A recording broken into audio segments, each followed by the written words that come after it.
Late night, Iain Lee on Talk Radio. We have ways of making you talk.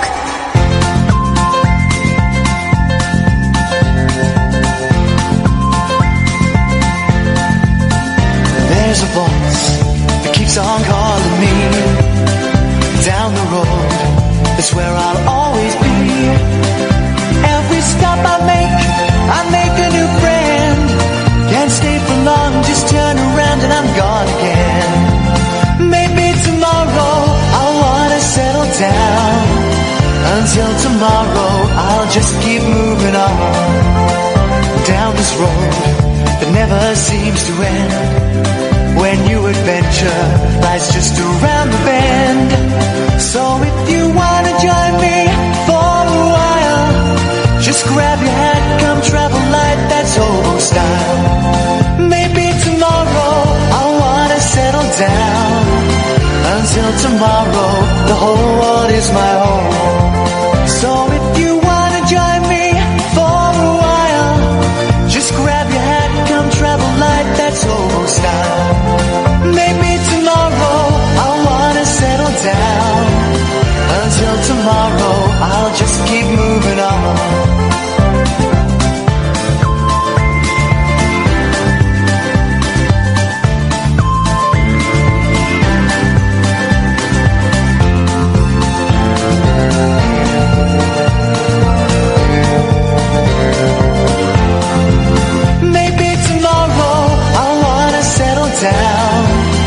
Until tomorrow, I'll just keep moving on. There's a world that's waiting to unfold, a brand new tale no one has ever told. We've journeyed far, but you know it won't be long.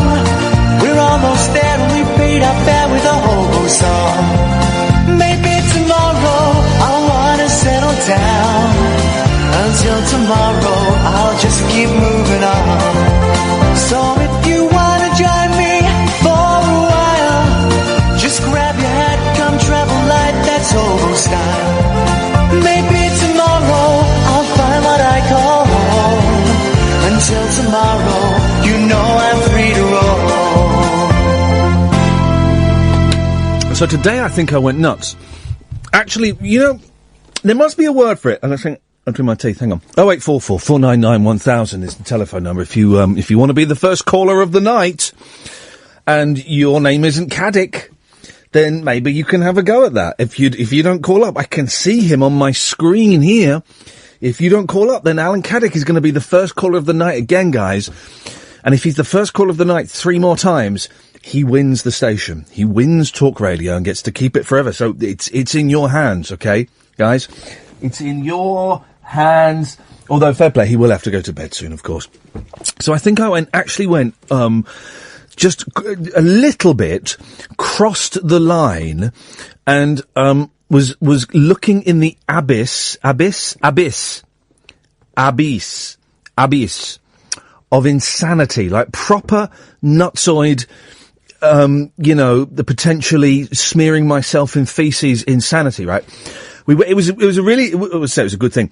We went to, there's some calls coming in. We went to, it was my 6-year-old was doing a concert at school. 0844 499 1000. He was doing a concert, right? Playing the piano. It's 6. And it was his first ever musical performance in front of an audience. And he was good. He wasn't the best by a long way. There was a couple of little kiddies who were doing like really intricate stuff. But he wasn't the worst by a long way. He was good. He was really good. And I was very proud of him, right? He only went up for 30 minutes and they're all 5-6-year-olds playing little piano pieces. And some of them were quite intricate and some of them were just very simple little exercises and some of them were nice little ditties and it was good, right? And I'm sat there with about, 40 other mums and dads, right? And suddenly, and now there must be a word for this, right? But I had this overwhelming urge to stand up and shout really loudly, "None of this matters!" Now that's nuts, right? That's actually properly, and I was sitting there thinking, I could do that. I could just stand up now. None of this matters was what was going on in my head. Now, there has to be a word for that, doesn't there? For a word, and I had to sit there and I had to fight it. I was fighting it. It wasn't fighting it. I mean, it wasn't kind of, white knuckling it and gripping the side of the chair and thinking, Jesus, don't get up. I just thought it was a really delicious, potential prospect of just standing up and shouting, none of this matters. Now, there has to be a word for that, because it's the same, it's a similar kind of thing to that, emotion that we all get where you stand at the top of a multi-storey car park, out on the 7th floor, and you look over the edge and you think, oh, I could really toss myself off now, steady on. Jumping over the edge is what I mean. Before you make your own, you made your own. I made the filthy joke. There's no, it was there. Pun intended. And, or when you see, I can't be the only one, right? We all get this, right? We all get this. You see like a high-speed train coming and you think, oh, I could jump in front of that.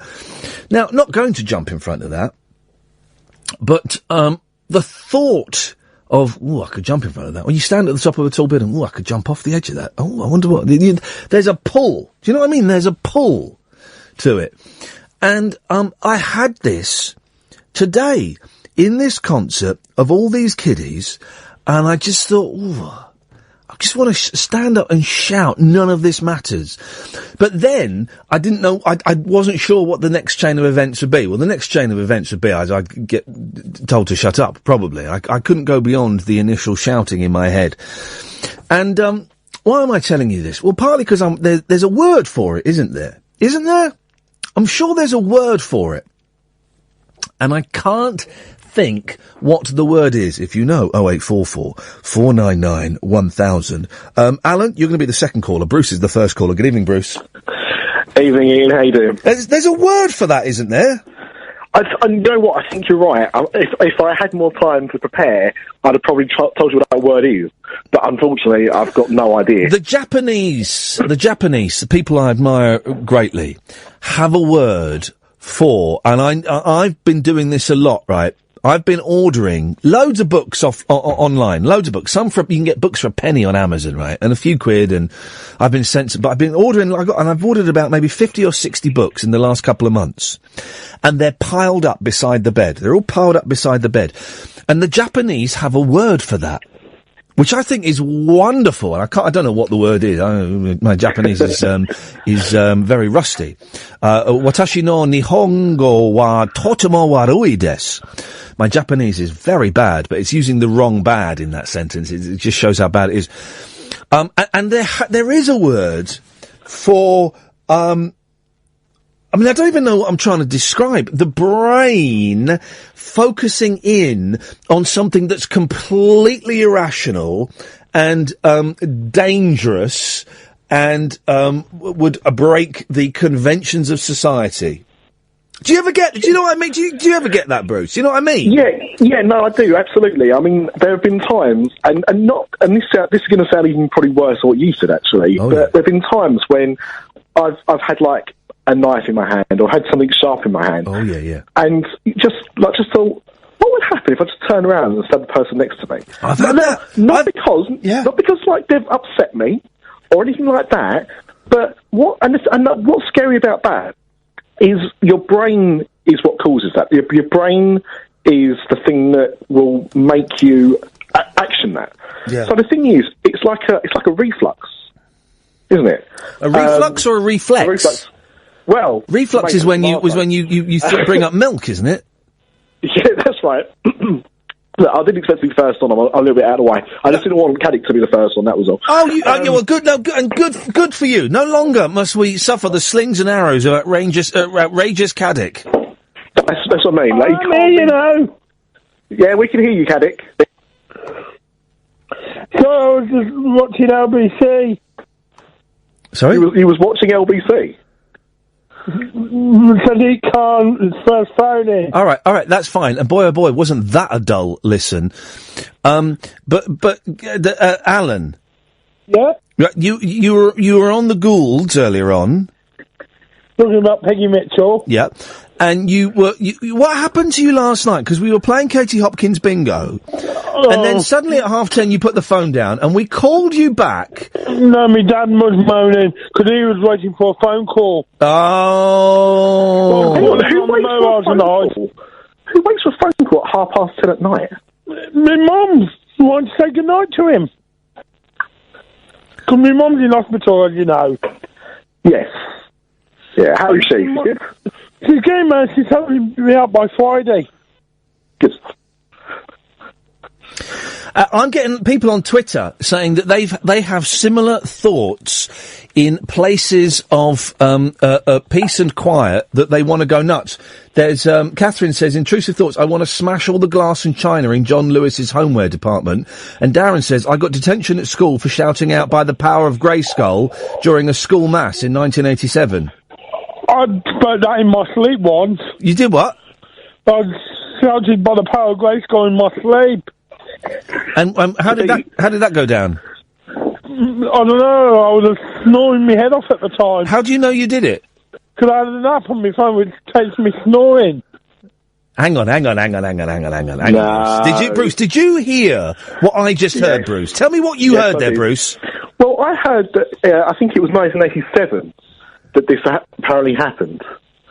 Now, unless Alan is a time traveller, and that is every chance that this could be true.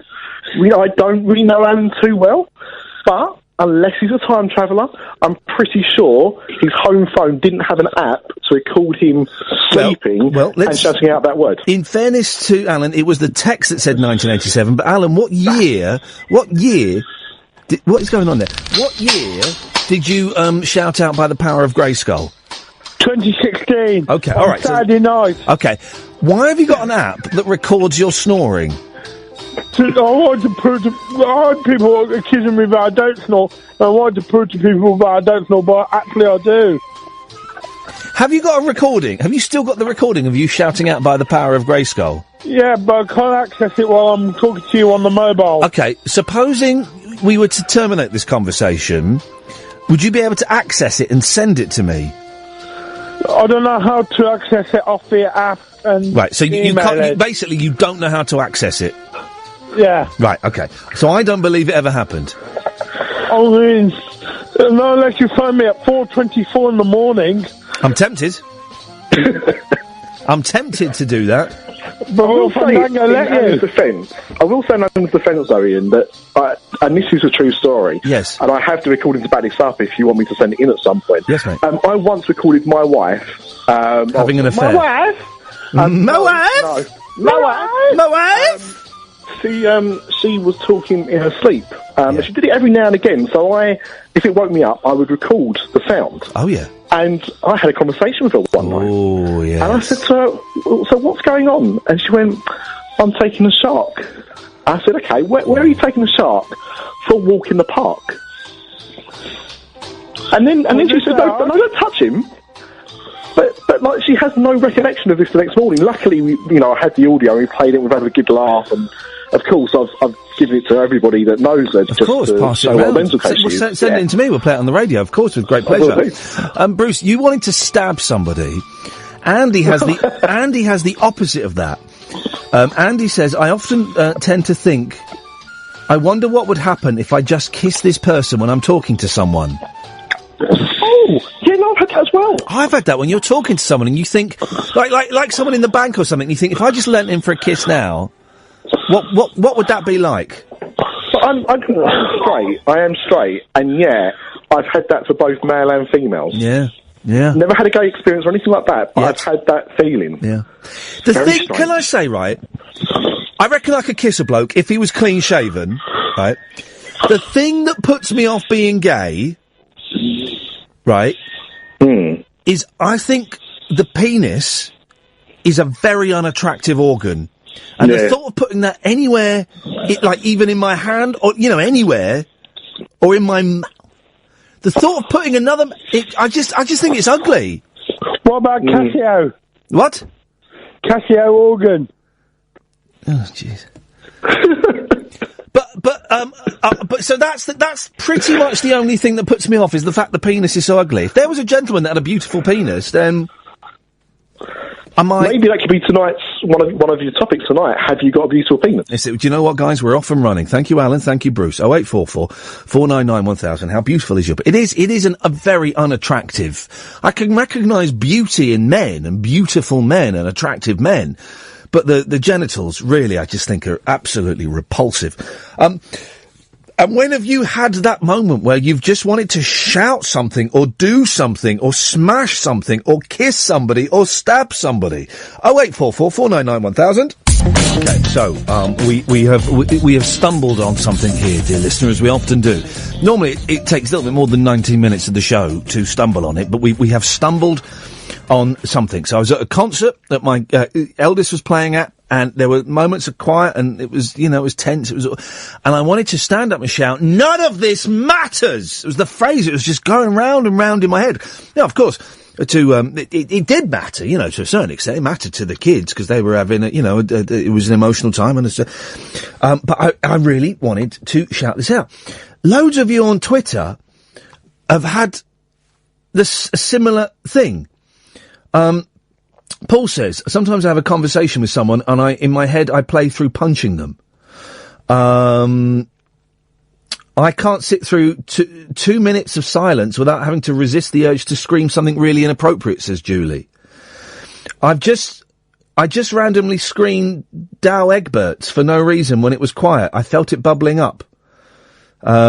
The French have a phrase for it, the lure of the void. It has a name, intrusive thoughts. It has a name. It's your actual, it's your actual, psychological thing. So when has it happened to you? And I guess, 0844 499 1000. And I guess, is that what stops us, is that what differentiates us from insane people is that we don't have to react to these intrusive thoughts. We can just sit there with them and let them occupy our mind, but we don't act on them. Is that the difference? 0844 499 1000 is the telephone number. You can talk about other stuff as well, and I feel I should say this. We've got Julie and Simon waiting. You call up now, we'll call you back. This is just kind of the thought that was in my head at the start of the show. You can call up about anything you want, and we'll get on, you'll get on. It's not one of those shows where, this is what we're going to talk about for the next 40 minutes, and then we change topic at 11. We're just going to, see what happens. Julie! Yes. Hello, Julie. Hello.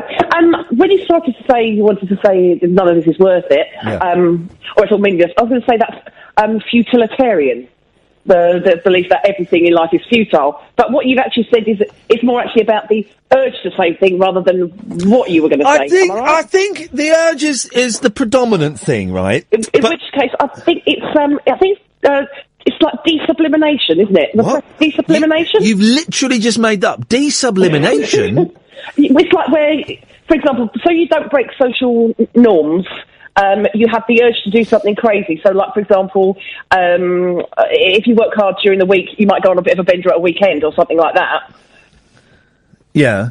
It's kind of, going a bit crazy, but whilst staying within the... Hey, this is a good one, right? And this is why I like doing this show, right? Because, did you hear last night's show, Julie? Yes. Did you I was complaining not getting the golden ticket because I'm a woman. There we go. Of course, you see. There we go. But we had a black man who's got one. So Yeah, I know, that's right. Did you hear the last hour of the show? Yes, I did. It was nuts, right? It was. I really enjoyed it. We released, for those of you who missed the last hour of the show, it was so good. We released a second podcast today, right? I know, it was amazing. John the farmer, the gentleman fisherman. So spot on. He was good, the farmer, wasn't he? But you were really good because you were doing all the tricks and everything. He was great. You can call it any time he wants. There was the fisherman, and there was the pie poker. And so that's all in there, right? So I love the fact that we can do that, and it was hilarious. I was so full of joy driving home. Yeah, it was great. Then we get some. And then I bring it down with something like this. Well, no. But this is interesting, right? And then Andy. Right, this is why I like it, because the honesty of some of you listeners, right? Andy's just tweeted, right? I quite often shout out, "I don't know what I'm doing," when I'm walking around my house. Yeah. That's deep, man, isn't it? Well, do you know what I do? And this is, I don't know if anybody else gets it, I'm the only one, but I always think, if I'm, for example, like going up escalators, I think to myself, the only thing stopping me from throwing myself to my death is me. Yeah, yeah. Or, like when I had my children, I was thinking, supposing I drop the baby, what would happen then? You know, and I know it's basically me that is stopping something else from happening. But you're still like what are you, an 8-year-old kid? How old do you feel when you're in those situations? Yeah, I don't feel any different. Yeah, about 10. Yeah, yeah. And suddenly you're a 10-year-old kid and you're responsible for a baby, or you're driving a car, or you've got a really big job. But then quite often I'll do things that are a bit crazy. Anyway, well, not crazy, but like I might see somebody and I'll have the compulsion to beat the car horn and wave at them, even though I don't know them, just to see if they wave back. Here we go. I love this. Someone's when I'm in an important meeting, I often imagine leaping up and shouting at everybody, "Nobody cares!" But I like this, Andy. I don't know what I'm doing. I do that sometimes. It's not. What do I shout? It's not quite what I shout. But also, does everyone talk to themselves? Oh, yeah, yeah. I think I shout, I don't know who I am. I think that's the one I shout around the house when I'm in the house. That sounds quite deep. That sounds quite kind of... But I think that's... There's one of the 3 funny bits in the new Zoolander film is when Owen Wilson goes out on the balcony and he just shouts, "I don't know who I am!" And then the camera pans round and there's Ben Stiller as Zoolander going, "Oh, I was just thinking the same thing," and they start chatting. And then I think, if I've got it right, then you hear this woman shouting, "I don't know who I am," and it pans round and it's Katy Perry, and she stood on the balcony shouting, "I don't know who I am." And I think it's quite a common... Here's the thing. I don't know who I am, but I'd be thinking, on the balcony, I'd be thinking, God, I could throw myself to my death here. Yeah. Not with suicidal thoughts, but I'm the only person, I could do it, but I'm stopping myself from doing it. Yeah. There's the song, there's a song, 0844 499 1000, right? There's a song that used to terrify me as a kid, right? It actually used to scare me. Not Sparky's Magic Piano. No.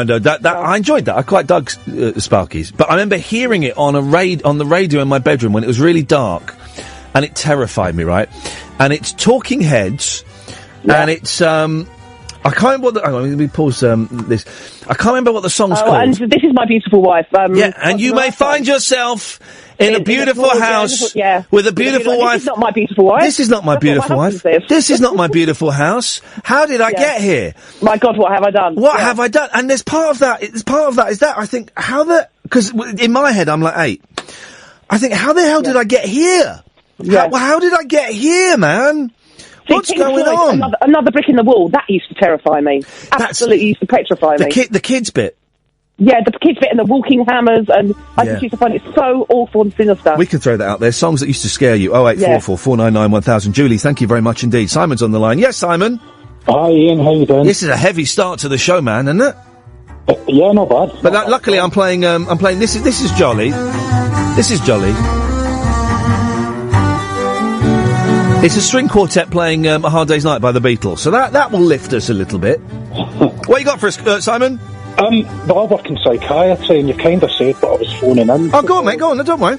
Well, they are called intrusive thoughts, and you're right that's what mentally ill people tend to act out on, or can act out on, right. Is intrusive thoughts. So they're quite normal, most people get them. But most people can just say, well, that's a bit weird. So the people with a certain mental illness do not have the inhibitors that stop them acting out on that. They think, I've got to stand up and shout this out. They stand up and do it. Or they think, I'm going to jump off this building. They jump off that building. Yeah, they can. Not all the time. Not in sort of every case, but yeah, it can happen. All right, again, this Will Storbook. I don't know if I've got it with me. Oh, I must have left it in the car. This Will Storbook, and I must email him. Hopefully he'll come on maybe this week or next week. I'll email him, right?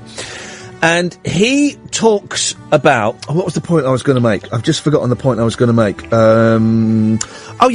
He talks about this radical break-off group, right? That I think there are a couple of psychiatrists involved, but generally the medical profession shun it, right?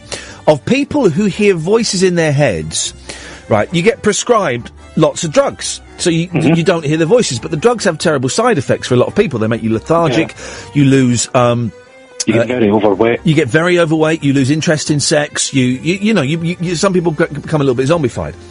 So there is this break-off group, right, that instead of ignoring the voices, they are encouraged to sit and talk to the voices.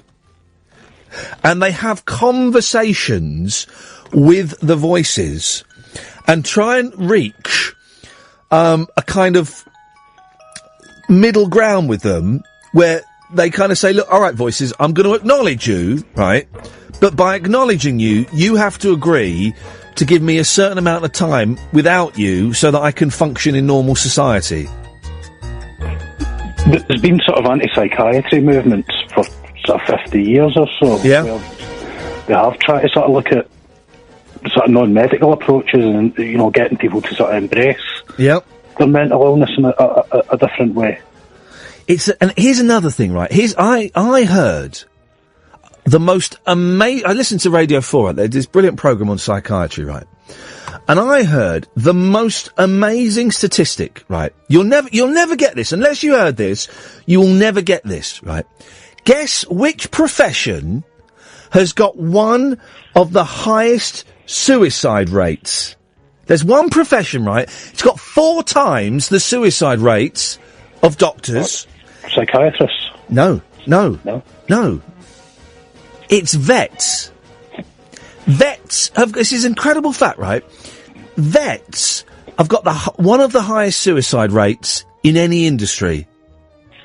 Every vet I've ever met misuses their ketamine. That's probably why. Well, do you know what? There are a few that do that. I know there are a few. They love going down that K-hole. But, and one of the reasons they think it is, right, is because... There's 2 reasons. One, because they are dealing constantly with people who are upset, right? Very rarely will you get someone going to the vet who's in a good mood. You know, generally they'll be upset because a member of their family, their pet, is ill, right?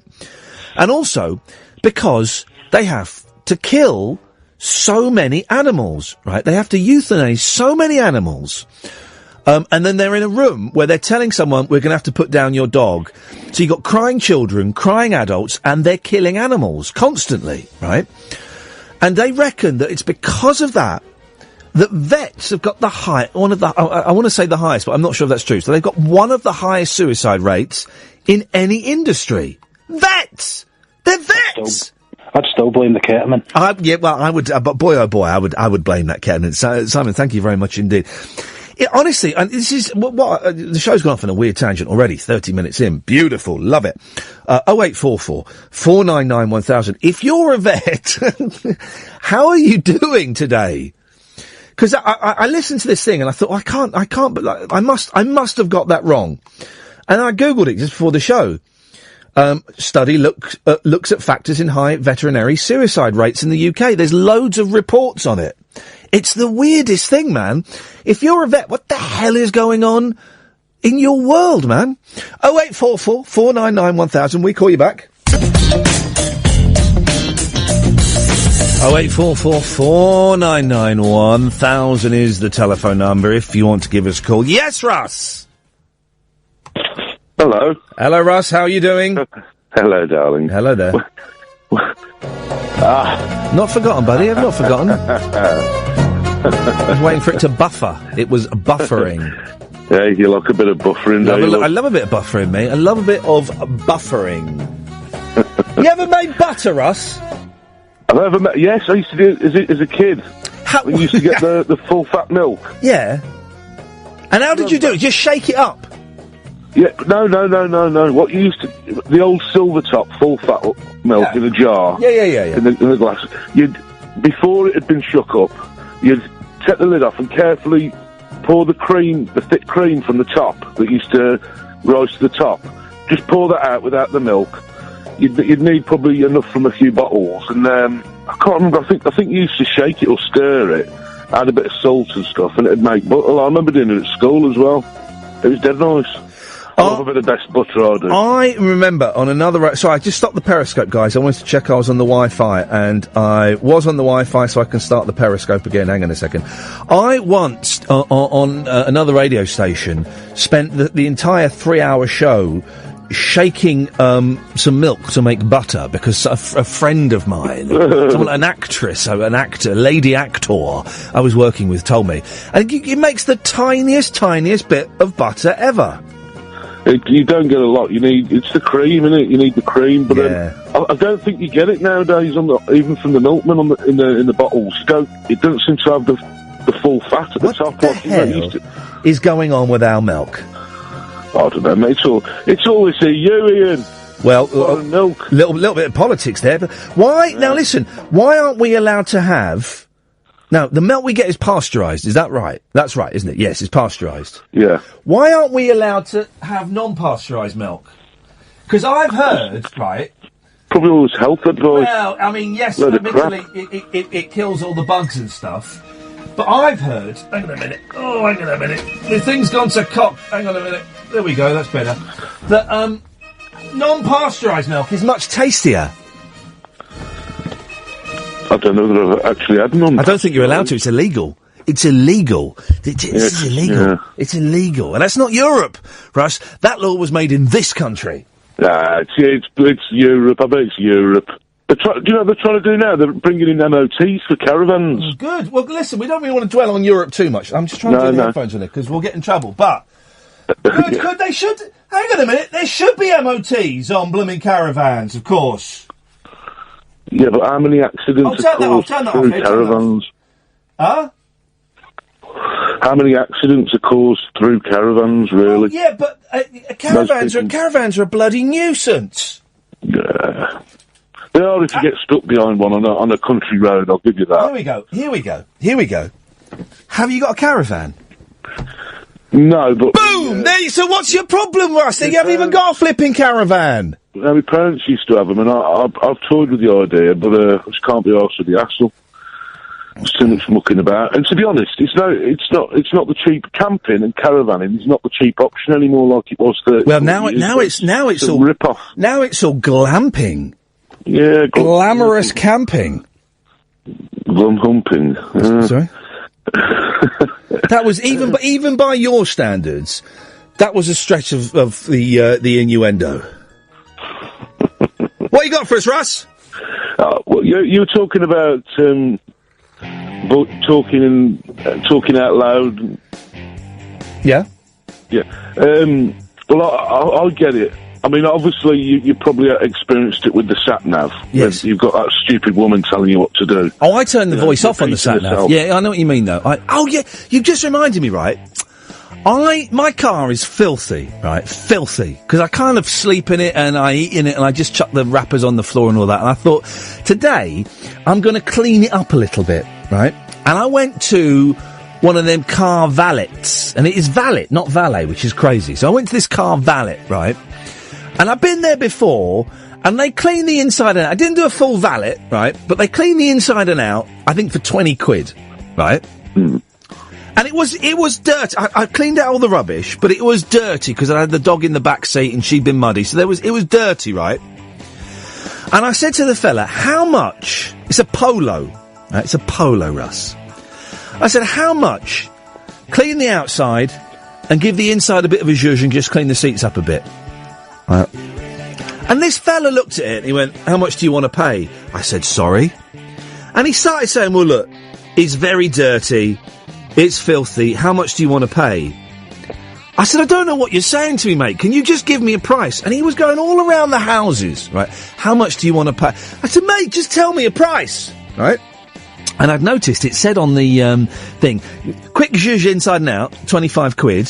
Full valet, 55 quid, right? So I'm thinking I'll get this 40 quid. Do you know what I mean? That's the 55 quid, that's their start-off price, and you bring them down to 40 quid, right? Yeah. And we were there for ages, and I said, just tell me how much you want to charge me. He said, right, 80 quid. I went, what? And I started laughing at him. And he said, this is not funny. £80. And I said, no, it is funny, mate, because there's not a chance in hell I'm going to pay you 80 quid to clean the inside and outside of a Polo. Are you nuts? And he went on, and he got really angry with me. He said, if you don't like price, you go. I said, yeah, I'm going to go, mate. And I got in the car. I just remember what I said. So I got in the car, and as I pulled the door shut, he went, have a nice day. I went, yeah, I will have a nice day. You have a nice day. Then I shut the door, right? And do you know what he did? Flick the V's. No, he said, have a nice day again, right? So I opened the door and went, I will have a nice day. You have a nice day. Then I shut the door. Do you know what he did then? Go on. He said, have a nice day. Third time, I opened the door and went, I will have a nice day. I hope you have a nice day. Shut the door. Do you know what he did then? He said it again. Swear to God, the fourth time, have a nice day. So I opened the door and I said, mate, I'm going to have a flipping awesome day. I hope you have a nice day ripping people off, you con merchant. He said 55 quid. I said, well, and then I got out of the car and I thought, oh, I can't. And then I got out of the car and I thought, oh, God, this is a moment when I wish. Get back in the car, Ian, get back in the car. And I couldn't get back in the car. I said, look, mate, how come it says 55 quid on your sign, right?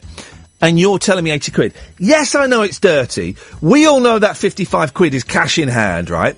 We all know that's the starting price and you go down a little bit. But yet you're saying 80 quid to clean a polo? And then he got a bit angry with me, right? And then I just went, forget it. I went, forget it. 15-year-old, just forget it then. And I got in my car and I pretended to laugh, but really I was fuming, right? Because he was with his mates, so I wanted to look like I wasn't that bothered, right?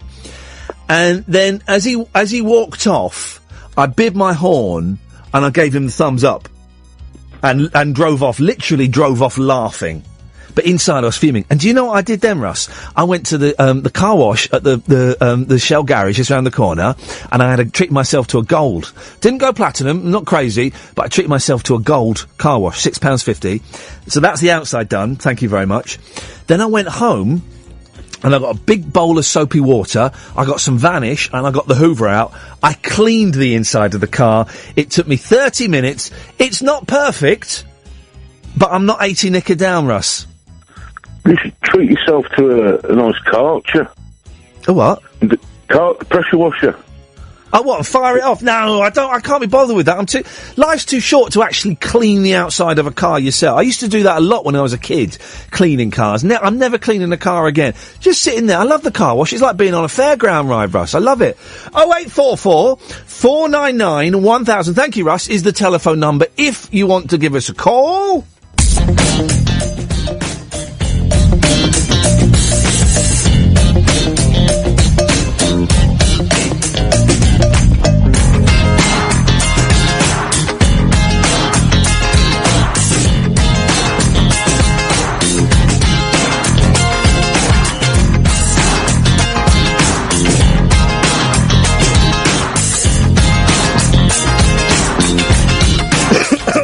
Oh, excuse me. A little bit clarty, Gatford. Well, you will be, if you don't drink. Have you got some tea? Got a Rooibos tea, and I've got some water. Right. Good. I'm off the caffeine. I said earlier, I think you need a nice lemon sip. I'm off the caffeine, right? My ears are finally cleared up. I had a doctor's appointment tomorrow, and I've cancelled it. They're kind of cleared. There's still a little bit of tubage going on. I think a couple of weeks ago you were talking about having your ears syringed. I've had that, and it's a beautiful feeling when you have warm water pumped in your ears. Oh, it's an eargasm. When you can hear again, it's yeah, it's an eargasm. It's fantastic. I highly recommend it. Yeah, thank you, Gatford. I've got that. We know exactly who Julia. We know who that is. Listen. Yeah. Listen, young lady. We're on, yeah. I know who that really is. You see, and she thinks we know who that really is. Deary me, Bauer. Right. Funnily enough, it links in with the song that used to creep me out. Oh yeah, go on. Can't think of the name of the title of the song, but I can sing you a snatch. Yeah. Yes. I always feel like somebody's watching me, and ain't there no privacy. Oh, it's not that bit that used to freak me out. It's the rest of it that used to freak me out when he did the and he used to talk really low. Yeah. You know the one, don't you? I do. Just sing it for me again. I always feel like somebody's watching me, ain't got no privacy. Oh, look at you! You're actually doing singing there. Oh no, I can occasionally. You can. They say, don't they, Gatford, that everyone can sing. They say that everyone's got one song in them. I think everybody can. I know. There's a song. Really well. There's a song. I remember when I lived with Mackenzie, right, and we worked out there is one song that everyone can sing that makes them sound like a good singer. Oh, what is it? I was doing it. Do you know what? I haven't... My Thing's Bigger Than Yours? No. I was singing it yesterday. Just Iain Mackenzie. Hang on, let me think. Hang on. Oh, what was it? And it popped into my head the other day, and I tried it in the car to see if it still worked, and it did. Oh, what was the song? Rockwell, someone put on Periscope for the song, and I was thinking, they're right. I can't think of yours, I'm afraid. Is it Beatles, Beach Boys? You saying stuff is making it harder to remember. Oh, okay, I'll stay quiet. Just stay quiet for a second. Hang on. Oh, flipping heck. I'm gonna have to text him, aren't I? But he normally doesn't reply for about 4 or 5 days. What was it? It was a song, and anyone can sing it, right? It's like a big song, but anyone can sing it, and it can sound like they've got a good voice. What is it? You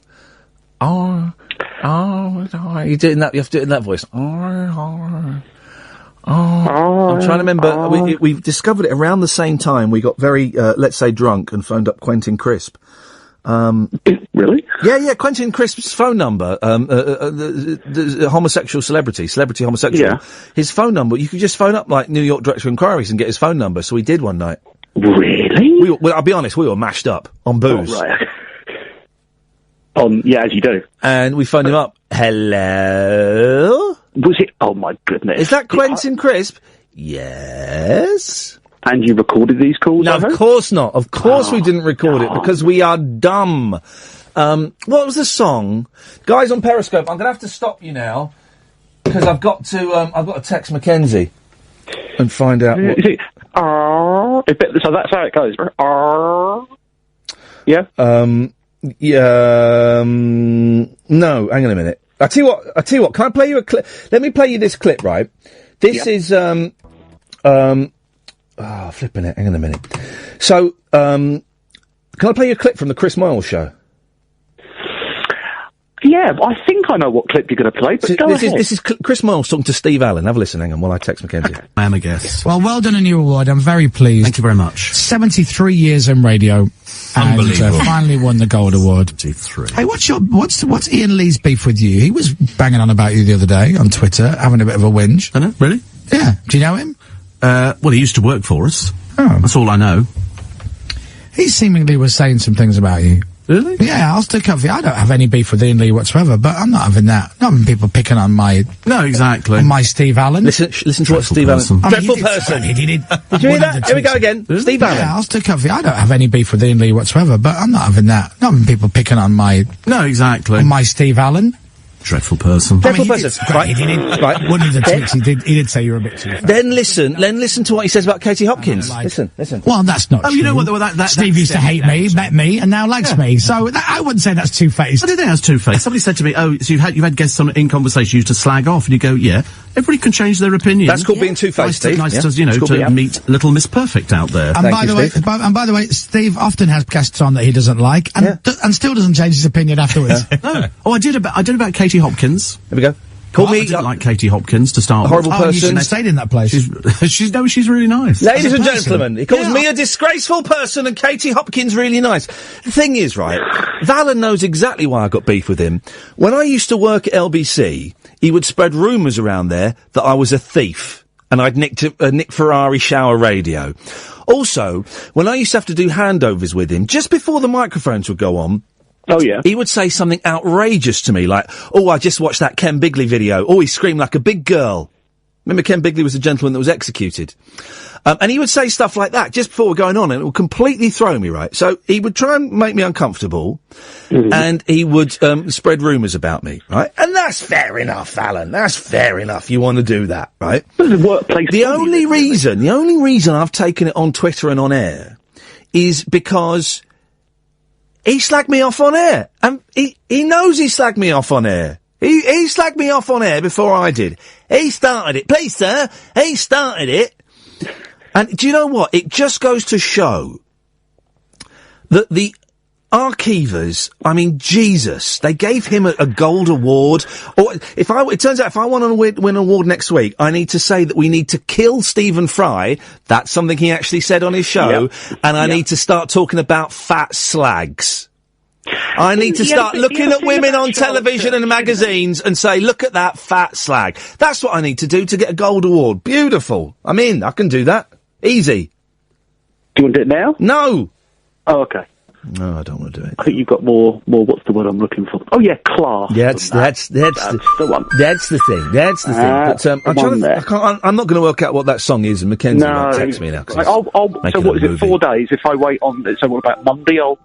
Yeah. Give us a call Monday. I'll let you know the song. Oh, I shouldn't be talking over this. Hang on, go.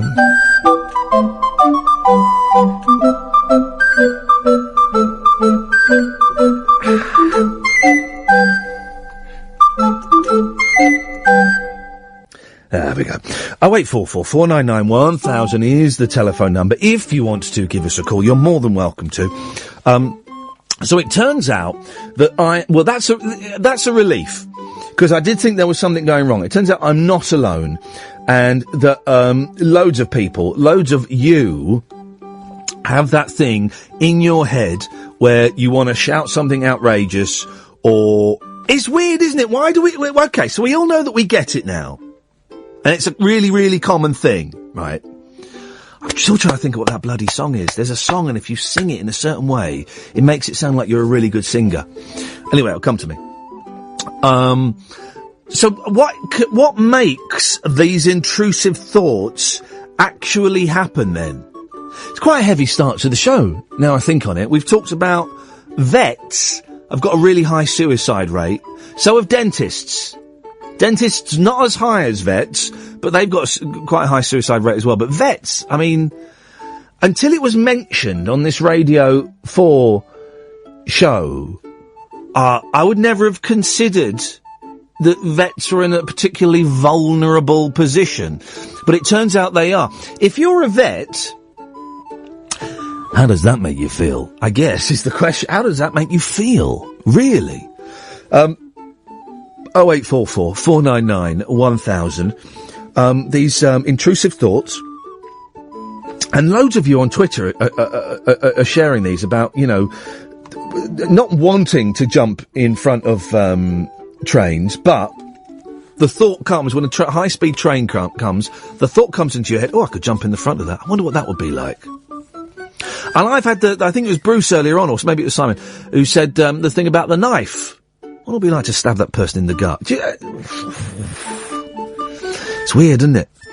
0844 499 1000 is the telephone number if you want to give us a call. You're more than welcome to. There's also other stuff I want to talk about. Oh, yeah.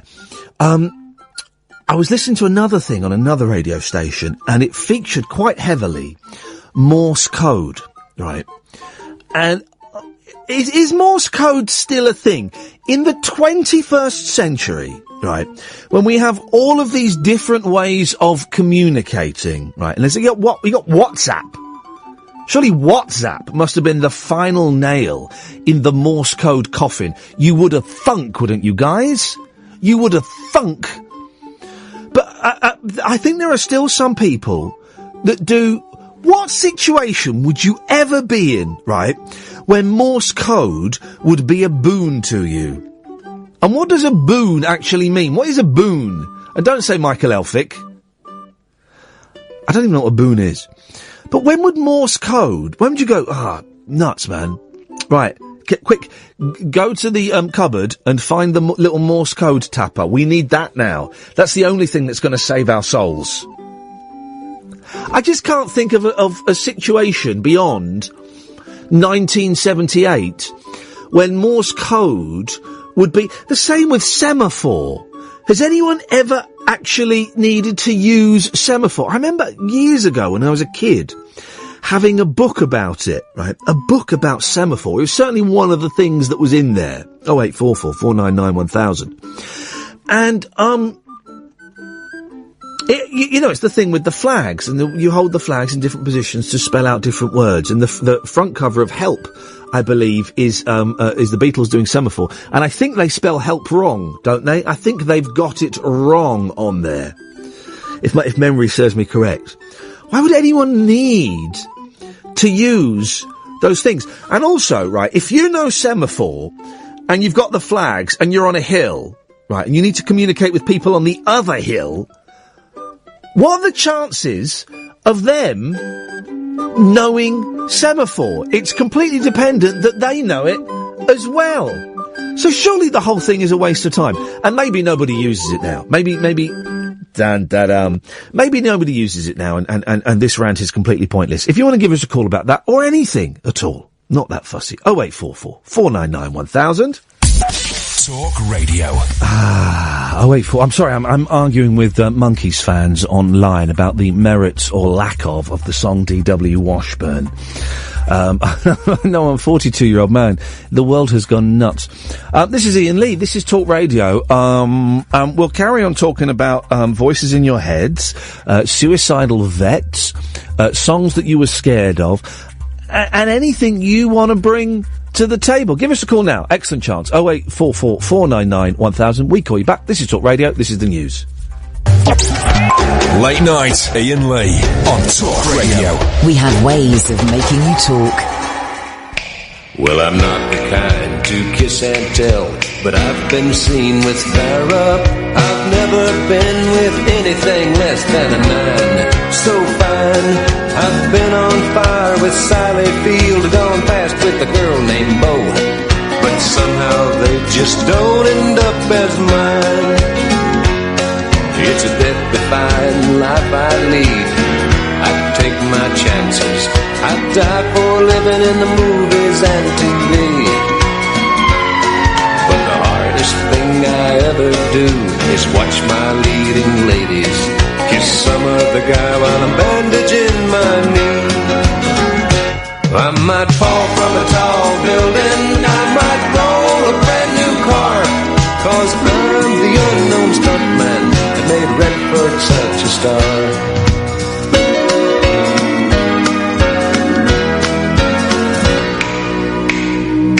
I've never spent much time in school, but I taught ladies plenty.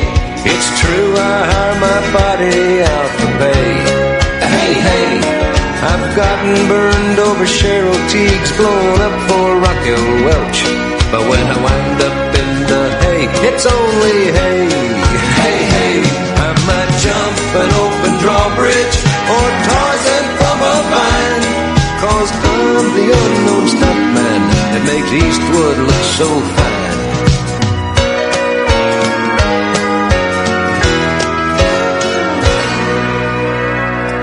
Yes, Katia. Yes, Ian. I'm going to be honest. Oh. You're the last phone call of the show. Oh. Well, only because... No one's listening. Well, no one is calling in. Mm. So... They will. Well, will they? Of course. Well? You need a how do you say, a bait, like for the fishing? Yes, more on fishing. Yes. I'm sorry. I knew what I wanted to say. The problem is I went upstairs and then I heard some noise and I'm alone. Because hello. Yes, Roger's gone to Sweden. Well, Roger doesn't exist. Yes, he does. And so I'm alone here in the house, and there's some noise. I kid you not, there's some noise downstairs. Well, I don't know what it is. Could be a murderer. I don't know. Or a rapist. No.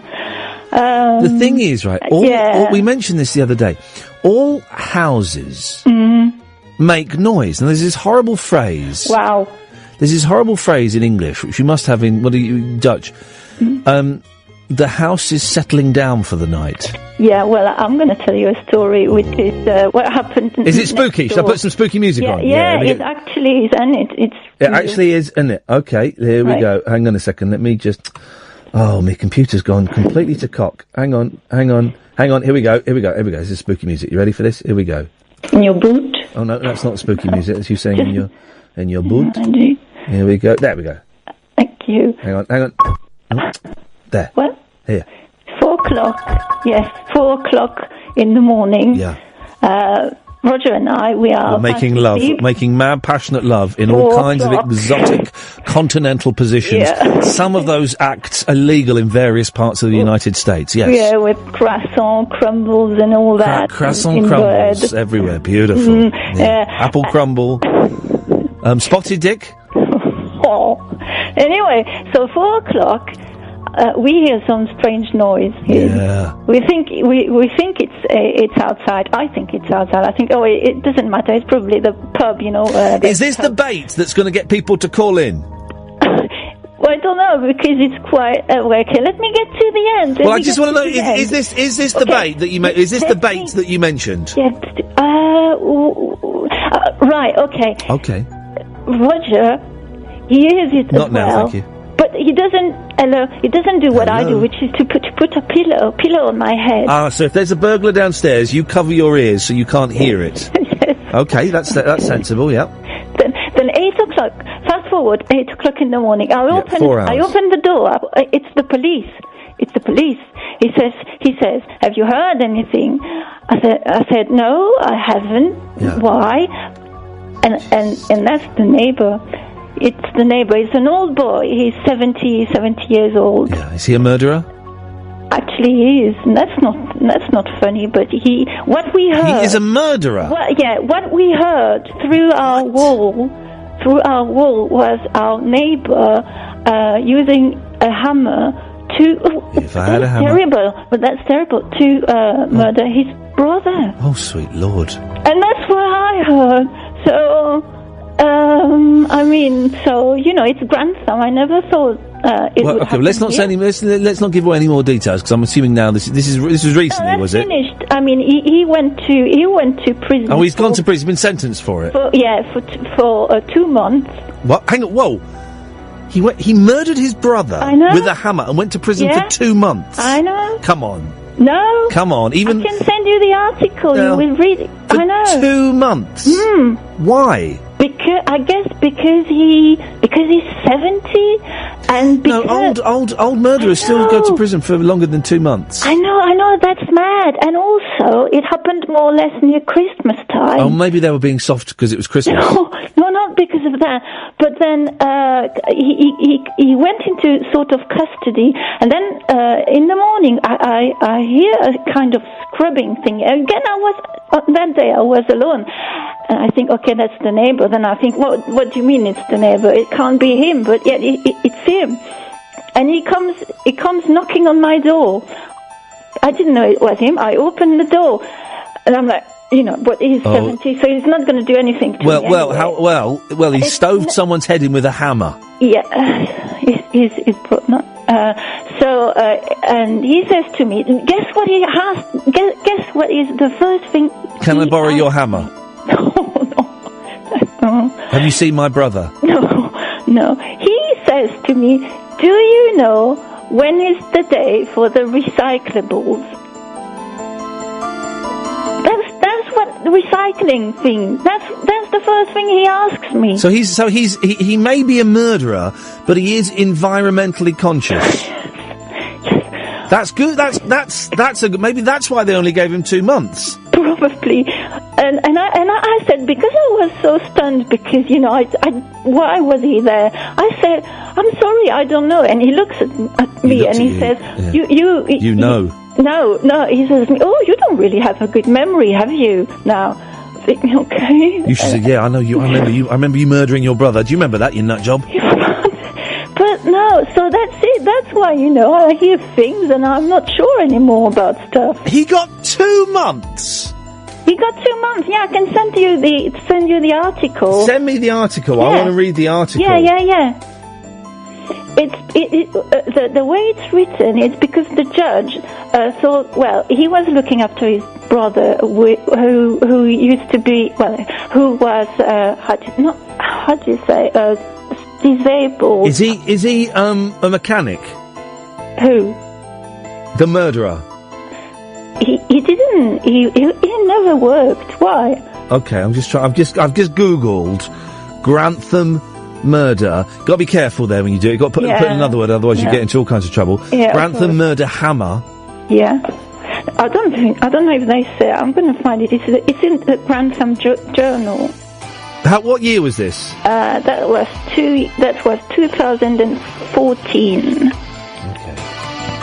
I can find it. I can't believe I'm not really. Hello? Yeah, well, this is the thing, right? Yeah. And let me just double check this, right? Yeah. Because you know why you got to be careful when you type in Grantham murder, don't you? Why? Because Leslie Grantham, Dirty Den. Okay. Yes, that's true. He's a murderer. Yeah. No. No, that is true. This is what I'm double. Leslie Grantham, the actor, not Dirty Den, the actor murdered somebody. When? 1966. This is true. Do you want me to read it from Wikipedia? Yeah. On the 3rd of December, 1966. Hang on a second. Let me just. Hang on a second. Let me just. I'm sort of trying to get this up on the computer. Okay. Hang on a second. Right. So, here we go. On 3rd of December 1966, Grantham attempted to rob a taxi driver, Felix Ries, in Osnabrück, West Germany. A struggle between Grantham and the driver followed, and Ries died from a gunshot wound to the head. In his statement to the police following his arrest, Grantham claimed that he did not know the gun was loaded and it had gone off during the struggle. That's happened to all of us. Which would have resulted in a conviction for manslaughter if the jury believed his version of events. However, at his trial in 1967, he was subsequently convicted of murder and sentenced to life imprisonment. Although he committed the murder in West Germany, he served the entirety of his imprisonment in various British prisons. Wow. He was released in 1977. But yes, Leslie Grantham, and wait, because there's a punchline coming, murdered a man. Oh, yeah, that's good. Shh.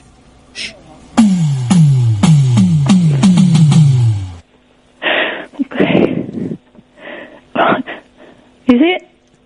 Hello? Yeah? Oh, right. I found the article. I can send it to you. Well, can you read it? Because I've now got information on my screen that tells me what you've told me is not true. Grantham carer, 71, hit brother with hammer 5 times after cracking under strain. Yes. That's the one you found? Yeah, continue, vous, s'il vous plaît. Well, what did I say? That is different from what I said. Tell me the cause of death. A pensioner attacked his sick brother with a hammer after cracking an Anthony Armstrong, but in September. Where is the cause of death? Yeah. Paragraph 8. There's no... Jeez. I can't see that. 8. Passing sentence said he was able to avoid... He died of it. He died of it. He did. My neighbour, the other woman that lives on the other side. I don't care what your neighbour said. No, but she... I want the facts. Well, that's the fact. What? Do you think I'm making it up? Hello? Yes, kind of, yes, I'm not making it up. Read the story. All right, that's it. We're going to break, then we'll read the story, okay? Thank you. Yes, Katia. Yes. I'm reading the article. It says my road, so I'm not going to read the road. Well, you don't have to read the road out. Okay. Right. But what is? Where do I begin? Well, oh jeez. Do you know what? It's fine. Thanks for calling. Thank you. Bye bye. Yes, Richard. Hello, how's it going? Yeah, all right. 0844 499 1000. Yeah, it's all right. It's all right. I just wanted to ask them about something you said earlier, but I caught the end of it, and I think I might have misheard. But did you say that Steve Allen used to tell people that you have a Nick Ferrari shower radio? Because he used to tell people that I'd stolen one, yes. Right, okay. Is this shaped like Nick Ferrari, or is this... It was a gimmick they had, and fair play, it was a cute little gimmick, where they gave away a radio that you could listen to in your shower, and I believe it was branded I'd never seen one, Governor. I'm accused of nicking one. I've never seen one, but it would be branded like listen to Nick Ferrari on LBC. That would be the... I just heard that and I was just really, really confused of what a Nick Ferrari shower radio was. Well, there'll be one on, let's have a look on eBay. I just had a look on Google and there's someone tweeting you asking if they can have your Nick Ferrari shower radio. Oh, really? Is that you? No, it wasn't. I tweeted you earlier, but no, this is like a tweet from years ago. Someone asking, can I have your Nick Ferrari shower radio? Unfortunately, there are none on eBay, so maybe I should sell the one I stole. I mean, maybe it was a cute gimmick. I'm arguing with people on Facebook while I'm doing a radio show about the quality or lack of on a particular Monkey song from 1968. I'm arguing with these two idiots who. Well, this one guy, right? He gets a complete bell, right? He just keeps posting about how he actually wrote. Listen, guys, I know what I'm talking about. I'm a knowledgeable. What the hell does that even mean? You can't even type in English. I'm a knowledgeable, and this song has no bridge or chorus. Yes, it does. It's got bridge and it's got chorus. You're knowledgeable. So he just posted something, and I just replied, yeah, well, I'm a knowledgeable. That'll learn him. Do you ever get involved in arguments online, Richard? Pretty much all the time. It's pretty much all I do. I'm off work sick at the moment, so that's all I do all day. What do you are? You sound like a young man. I'm going to say 28. Close, 26. There we go. Not bad. A two-year window. I'll allow myself. What do you go and argue about online then? BBC recipes today. I've been arguing about that with people. Oh, now this is the thing that they were going to get rid of all the BBC recipes, and then they said, no, actually we're not, but we're going to put them behind a paywall. I don't think that's the real story, you see, Richard. I think that this is there to hide something else. And a lot of people have made it seem to be like a really massive thing, and like the attack on the very heart of British society. And I was like, who actually uses the BBC recipe website? Like, middle-class people. It's because someone said that it will affect poor working class people, and I was like, no, it won't. Have you seen recipes? It costs like 20 quid to make. You can still Google free recipes, can't you? Yeah. If you Google like lamb shank, and be careful how you type that, then that is you're going to get a lamb shank recipe. Yeah, that people are complaining because they use American measurements or something. Oh, jeez. I think I've cooked once, and it definitely wasn't from the BBC site. So. Here's a thing you could do, thickos. Go out and buy a recipe book, like the olden days. Everyone expects everything to be free these days. We want music for free. We want movies for free. We want recipes for free. Well, here's the thing, guys. Sometimes you got to pay for things. I agree. So where were you arguing about this, Richard? This was Twitter, but I've also someone's just removed me from Facebook because they're very angry because they don't like me. I'm not really sure why. I'm trying to work out why now. They removed you. Who removed you from Facebook? An actual friend? It's a friend of a friend. She's a vegan. She likes to mention it a lot on Facebook, and I might have left some sarcastic comments on some things she posted. So, were you trolling this vegan? Gentle teasing? Yes. Well, I don't, the thing is, I don't use Facebook. I've got a Facebook page, facebook.com/Iain Lee, if you guys want to come and join the fun. But I don't really have, and I do have a personal Facebook, like, private thing, but I don't use it, and I've got a few friends on there that I kind of, I run a little record label, so I befriended them so that I could get in touch with them about releasing a record or something. But Facebook as a thing, I've got my aunt and one of my aunts and one of my uncles on there. But really, it's pretty rubbish, Facebook, isn't it? It's sort of, at my age, I mean, I can, as I'm sitting around in my pants watching daytime TV, I can look on Facebook and see other people's lives are slightly worse than mine. It's sort of an ego boost. Yeah, I suppose that's what it's all for. Richard, thank you very much. No worries. Ta-ta.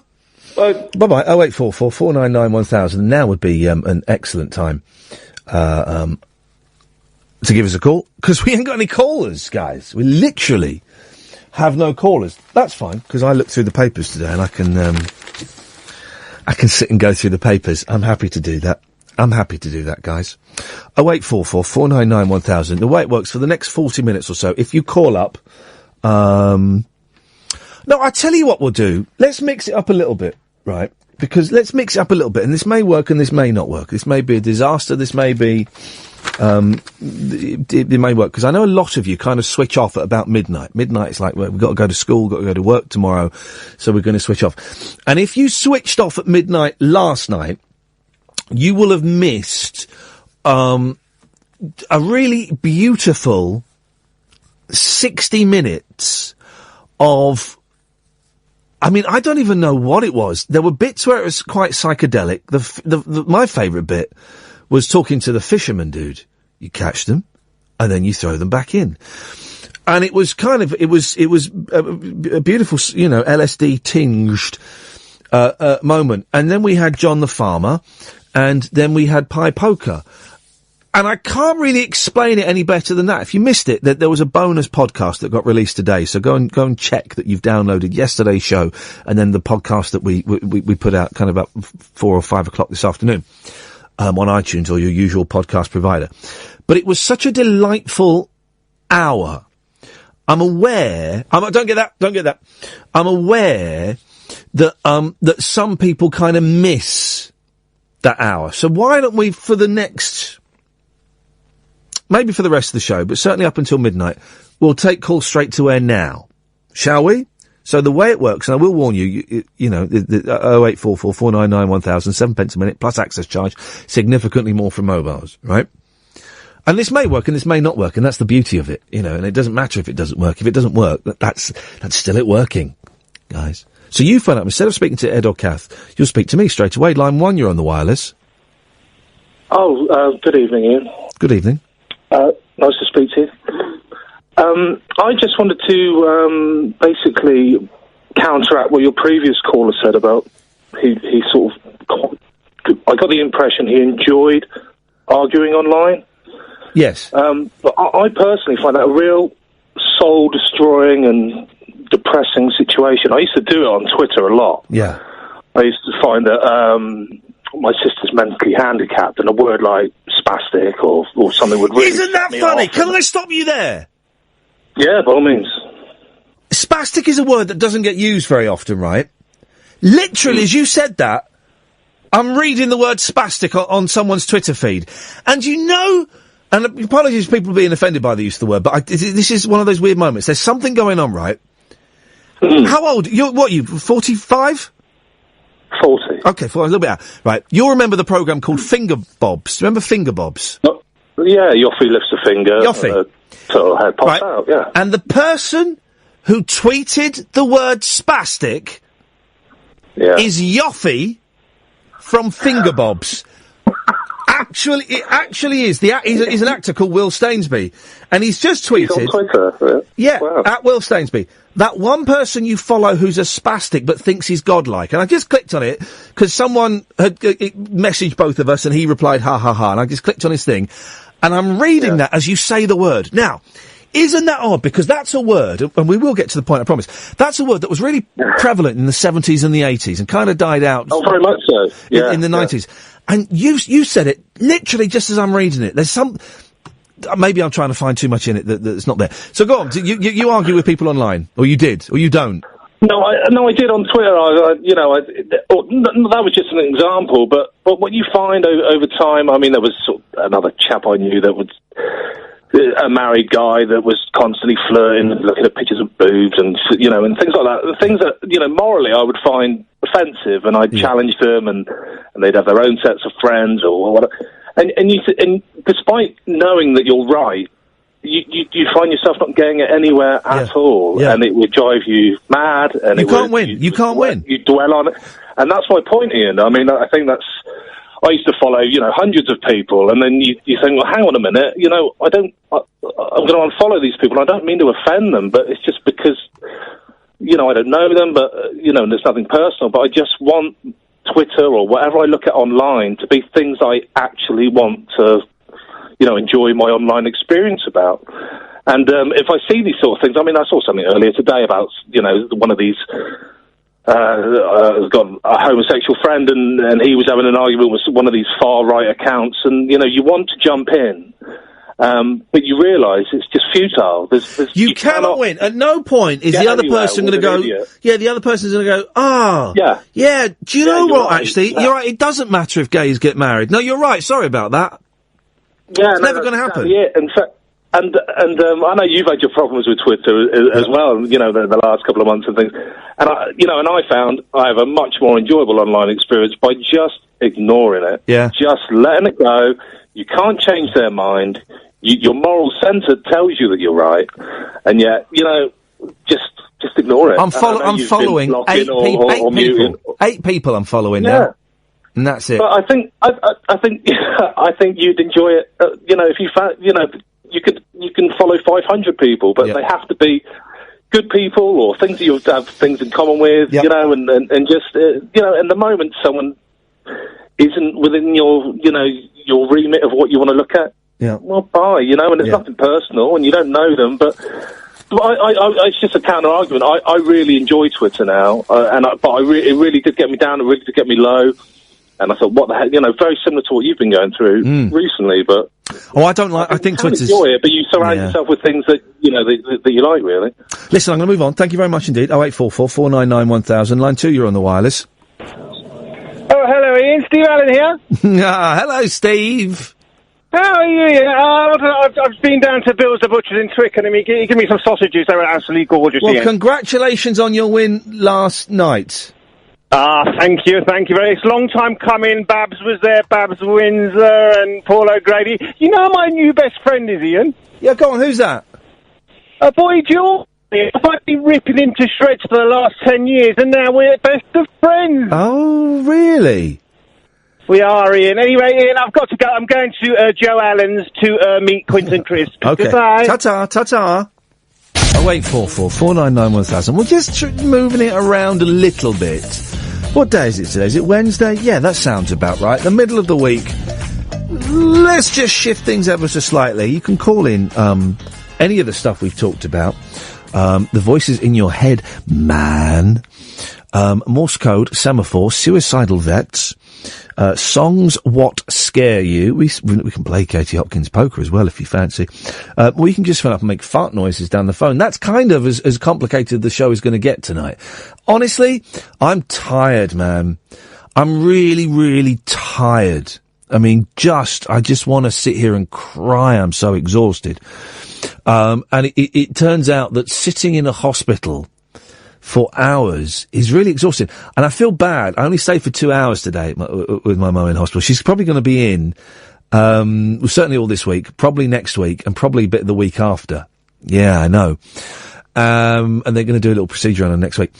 And I was there for 2 hours, and I just couldn't stay any longer. And I went home, and I kind of cleaned my car, went and saw my boys' concert, and then I went to sleep for a couple of hours, and I just had to give in. And I'll get there for a couple of hours tomorrow, but I've got a voiceover in the afternoon, and I won't get there at all Friday, which is, so I'm feeling guilty about that. You shouldn't feel guilty, are you? You're doing the best you can. She won't get any other visitors, which is the thing, which is why it's such a big responsibility. But it's exhausting. It's absolutely exhausting. And, so I'm feeling bad about that. And I just want to sleep, man, and I don't know when I'm going to get to have a really good sleep again. Got to be up tomorrow.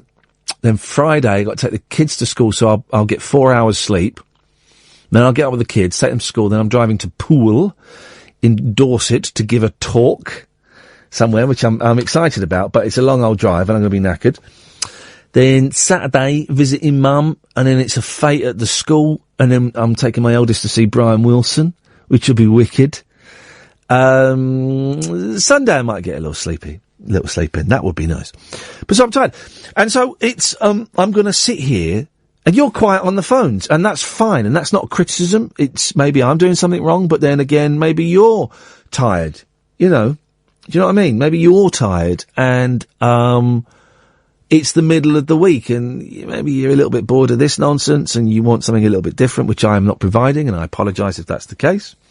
Or maybe you've gone to sleep, which is also, it's all groovy, man. It's all groovy. Makes my job a little bit harder if there's no phone calls, but that's when I get paid. When there's, I didn't get paid for last night's show. I get paid for stuff like this when it's a little bit harder, and that's absolutely fine. If you want to call up, we'll take calls straight to air. 0844 499 1000 is the telephone number. If you want to give us a call, you'll come straight to air. Okay, you can do whatever you want. I suggest calling from a landline, but you call from a mobile if you want. And look, line 1's ringing. Yes, line 1. Hello. Hello, you're on the air. Ian? Yes, it is. It is. I wanted to phone up with a scary song that my brother used to terrify me with. Oh yeah, go on. Are we on the air now? Yeah, we're on the air. This is radio, man. Fantastic. I'm what you call a radio virgin. Oh, there we go. Fantastic. That's good news. Have you been listening for a while? I used to listen to you on a station. I can't remember what it was called. It was absolutely super. But yes, I've been listening since you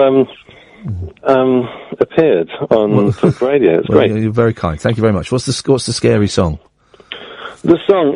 If we go, I'm 42 now. If we were to go back to 81, my brother used to terrify me to tears with a song by Visage. Fade to Grey. It was the B-side. It was the Steps. It was the B-side to Fade to Grey. The Steps by Visage.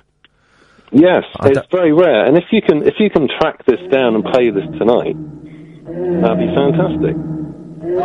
This song used to. Oh, I can see why. Off me. I was 7 at the time, and he had me in tears and locked me in his bedroom. Oh, and played this to you? Yeah. Oh, this is. Guys, if you're listening at home, turn the lights off and just. Imagine this. There we go.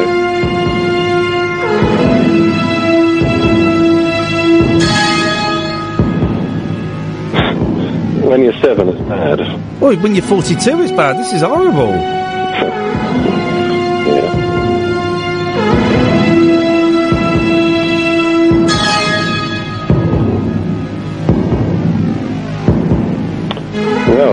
I remember a song that scared me, actually. It wasn't the song so much as the video.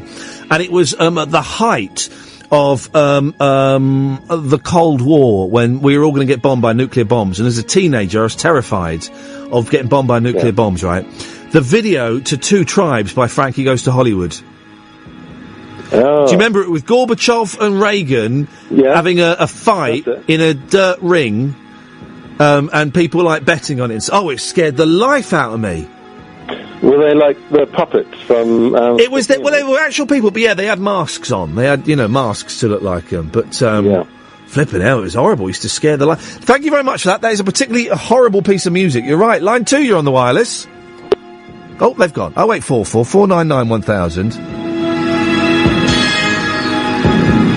Oh, no, I don't like that. I don't like that at all. That's thoroughly unpleasant, isn't it? 0844. We need to counteract that with something. Let me see what I can do. Yes, hang on. I think I have the opposite to that. There we go. That's much better. There we go. Lightening the load already, dear listener. You see? 0844 499 1000. Now, did this actually happen? I don't watch Countdown. Right? I haven't seen Countdown for years. Right. Oh, hang on a second. Yes, line 1, you're on the wireless.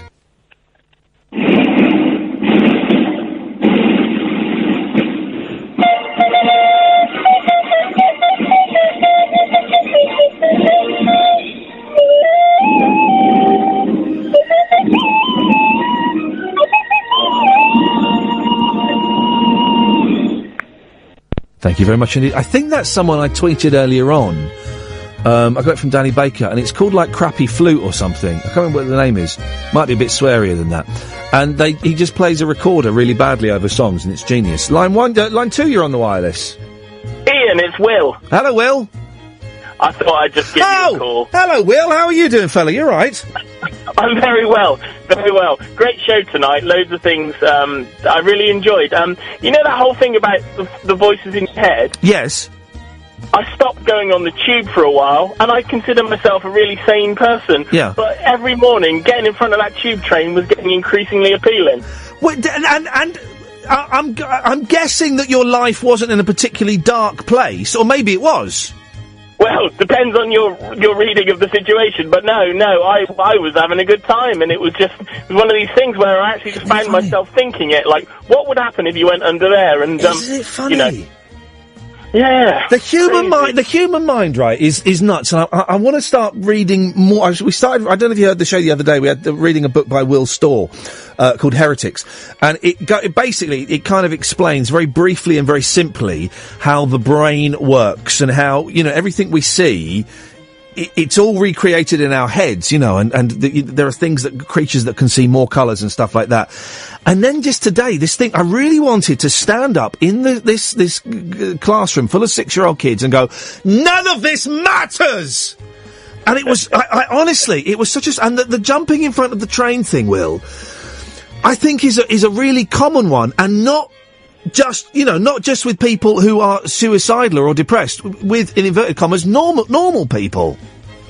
Well, I'd like to think of myself as normal, but yeah, it actually got to the point where I was, not going onto the tube, and I was walking to the office instead of, getting on the tube, and that was a bit of a weird one. I could never explain it, because I wasn't feeling unhappy in life or, bad about stuff, but that just happened for a bit. Did you ever tell anyone?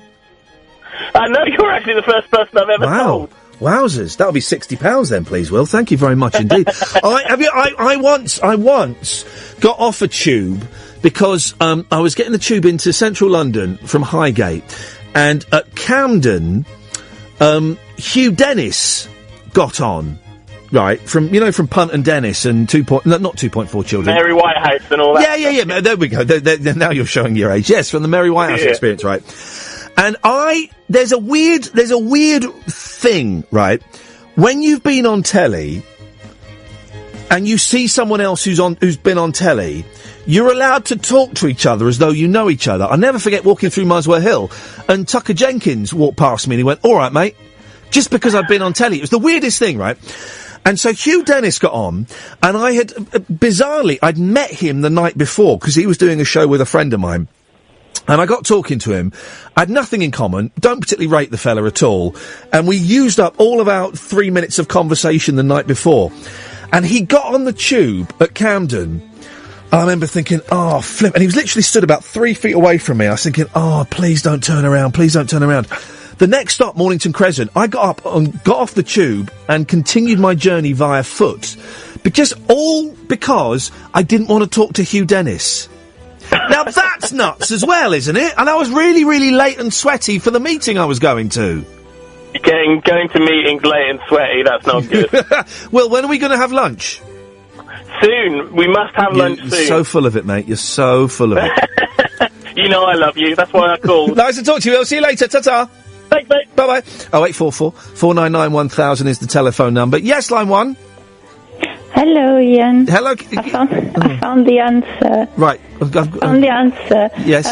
To what? Yeah, to what you were saying, it's true that it's not 2 months, actually. Right. It's not 2 months, but this article is really sad. Well, how long was it? It was 18 months. Right. How did the man die? Huh? Jeez. He died after a few months, I think, after he was hit, but he was hit violently. Right. That's how sure. Did he die? How did he die? Should I read it again? I don't understand. No, because why you don't believe me, Ian? It's because he was struck on the head violently. Katia, read the story. Okay. And tell me, already you've gone from he was sentenced to 3 months to 18 months, right? So that's a massive difference, right? Yeah, but you have. How did Mr. Armstrong? How did Mr. Armstrong die? How did Mr. Armstrong die? His death was precipitated because he was struck on the head. Are you reading that from the newspaper? No. In that case, what I want you to do, Katia, and it's very specific, I want you to read the article, right, and tell me how Mr. Armstrong died. We're taking calls straight to air a little bit earlier than normal. Just because, you know, it's a weird vibe in the air, and I'm tired, and I kind of want to go to bed, and you're tired, and you kind of don't want to call in, and that's fine. And maybe that's my fault for not giving you a bit more meat to chew on. Huh? Maybe. Line 1, you're on the wireless. Hello. Hello. So, hello. Scary songs. Yeah. Now, given my history with music, it's very strange, but I don't really have any songs that scare me. But I thought of one. I thought of one that I thought I'd test you with. But you won't know. But it's one, you may want to listen to it now, you may want to listen to it later. But there's a song by a guy called Bill Nelson called He and Sleep Were Brothers. And it's got these reverse drums and this very eerie guitar and some of this Ebo guitar. He and Sleep Were Brothers by Bill Nelson. Check it out. Okay. Either now or later or whatever. There's nothing better, I think, than the reverse cymbal in a song. I love a reverse cymbal. Yeah. Yeah. Oh, hang on. I'm playing two things at once. Here we go. Oh, here we go, yeah. Yeah. Getting funky, and so funky with my drums. Backward drum. Yeah, strumming piano strings, not playing them with the keys. I am Bill Nelson, and my song will send you to sleep. Playing all of these instruments, I'm doing it myself, but not at the same time.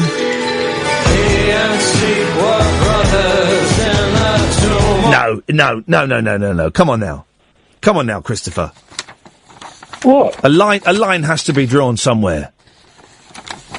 And I'm drawing. What do you mean a line? A line has to be drawn somewhere, and I'm drawing the line there, sir. What line? What are you talking about, line? The line is being drawn.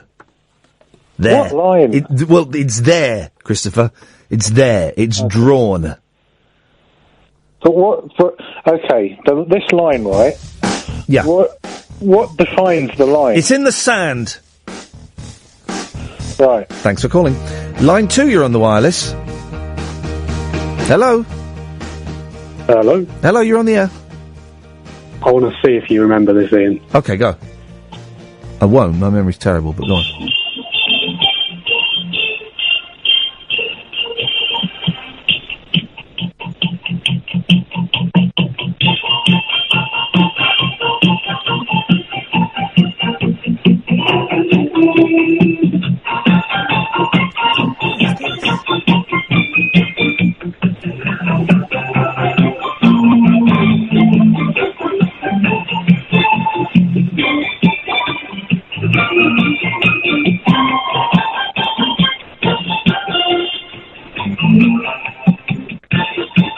No, I don't remember it. Hello? Oh. It's very quiet as well, isn't it? Low fidelity, lo-fi, I believe. Hello? Hello? Okay, well, I don't know. I have no idea what that is. Line 1, yes, hello. Hello, Mr. Lee. Hello. Hello, it's a first-time caller and an incredibly long-time listener. Oh, nice one, man. How long have you been listening for?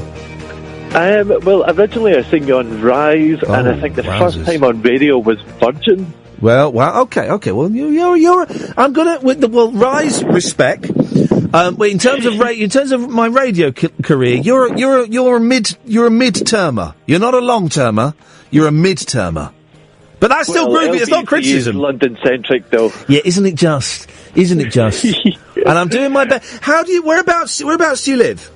I'm from Glasgow. Okay, well, fantastic city. I filmed a TV series up there. Which one? It wasn't a very good one. Thumb Bandits.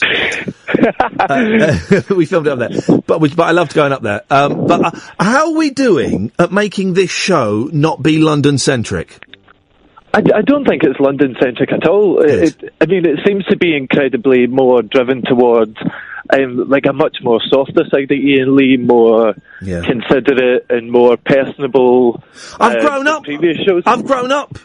That's why, and I've had a breakdown, and I've got kids, and I think that all changes it. In terms of the London-centric thing, obviously I don't live in London anymore, but we're based in London, and we just talked about the Underground, and I'm really aware that when I listen to radio stations, the London-centric thing just drives me absolutely nuts. Even when I lived in London, it would drive me nuts because I think, yeah, but there's the whole rest of the country.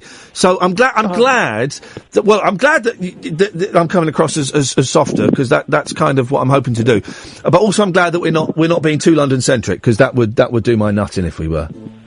Well, in the London terms, I think as long as people acknowledge they're being London-centric and add a bit of information, then it doesn't feel that bad. But LBC is supposed to be a national station now, and they had speak to Sadiq with the Mayor of London, and you're thinking, but A, how is that going to be interesting to people outside of London, and B, how is that going to be interesting to people inside of London? That man's got no charisma, guys. What a slimy little so and so he is. Anyway. He is a slimy sod. He is! Just to add on to the Underground one, I was thinking it actually happened to me this morning. Yeah, go on. When you're near a sort of balcony, or on a balcony or something that's sort of high up, but maybe only a waist-height barrier, sometimes I get this weird urge where I go, oh, and I almost want to go over it. Yeah.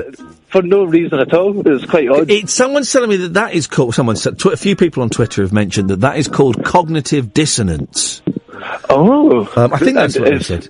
And that means when you're kind of, cognitive dissonance is when there are two conflicting thoughts going on in your head at the same time. One being, I should stay here and not die, and the other one being, oh, I want to jump over the edge and see what happens. That's quite odd. I mean, I've had days when I was quite young. I remember going to primary school, maybe about sort of 10 years old, and there would be a car going by and you would think, oh, I could just walk in front of this and it would hit me, I don't mind. Yeah. But it's sort of these weird dichotomies where you think, oh, that'll be absolutely fine. And it's not going to be fine at all. It's weird. I've just ordered, someone, Waterstones has just told me of a book about the human brain. Where is it, Lance? The Brain, The Story of You by David Eagleman, and I've just ordered it from Amazon, of course, because it's cheaper, so thank you, Waterstones. But I don't understand how... I just don't understand the brain, and I know that humans don't understand... Hello? What happened there? I beg your pardon. That's great. It just sounded like you went underwater for a few moments. What do you do up in Glasgow? Oh, hello, Mr. Lee. Oh, no, I think we may have lost you there, but never mind. Thank you very much for calling. 0844 499 1000. Now, guys, who wants to win, big hash prizes? You want big hash prizes? Yeah, I want big hash prizes. Win £1,000 in Drive on Talk Radio, thanks to Burton's Fish and Chips. And by the way, guys, thanks to the Burton's Fish and Chips guys for delivering like 7 boxes of the stuff out in the office, right? I was supposed to be losing a bit of weight. I've had 6 packets already. They're only wee packets, but... So thanks, guys. The savoury snack in classic newspaper print bags. There are 2 new flavours on the shelves, and we're asking you to choose red or brown in the battle of the sauces. Saucy. Fly the flag for your I'm going to give you a website, guys. Oh, and if you'll go to the website during my show, then it shows that I'm really popular and stuff, and I might get a pay rise, and we might get full show podcasts. So, do you know what I mean? Go to talkradio.co.uk/competitions now, and it will register a spike. You see, so in fact, that's exactly what you can do, guys. Instead of listening to this rubbish, try and, up my value a little bit. Fly the flag for your favourite flavour is what it says at talkradio.co.uk/competitions, and pick up a new limited edition red sauce and brown sauce fish and chips in store to find out how you could trouser 10 grand. 10 flipping grand. Have some of that. Speaking of trousering, we were talking about, before we were so rudely interrupted by those calls, 0844 499 1000, by the way. Countdown.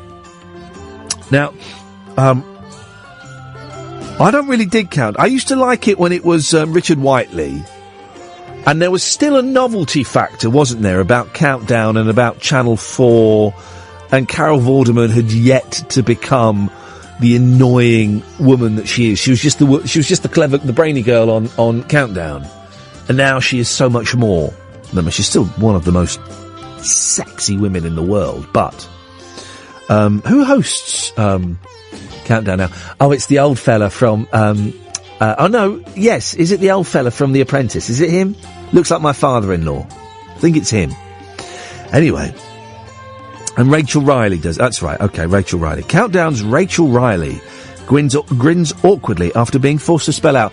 Now, there's a clip on YouTube, which I think is fake, of them spelling out winkers, but not winkers. It's an A instead of an I. W-I-N-K-E-R-S. I'm sure that isn't it two Vickers that spell out winkers? I think that's a fake clip. I think they've doctored it. But this one isn't fake, and it's flipping brilliant. Although it comes from Janet Street Porter and not and Susie Dent. Susie Dent, by the way, is another very, very hot woman because of the brains and the looks. Although, look at you massive dinosaur sexist. You shouldn't be commenting on whether they're hot or not. So shame on you. That's me I'm talking to. Susie Dent came up with the word bumhole. Now, you've got to respect them because they put it up there, guys. They put it right up there. Susie Dent said it, and Rachel Riley put bumhole right up there. Come on, man. How can you knock that? This is Iain Lee. This is Talk Radio, and we're just kind of having a nice gentle stumble through radio this evening. Talk Radio. This is Iain Lee, this is Talk Radio. I think we're all a bit tired tonight. You feeling it? You feeling it? It's that middle of the week kind of slight slump going on. I'm feeling it. It's been a tough old week in terms of emotions. You know, I was told a week ago my mum was going to die. Flipping heck. And I feel physically tired. I'm guessing you do as well, which is why we're just slowing things down a bit for the last half hour, and we might as well carry on for this hour. We'll take your call straight to air. Don't do anything for the next few minutes. I'll give the number after the news. Late night, Iain Lee on Talk Radio. We have ways of making you talk. 7, 8, 9, 10.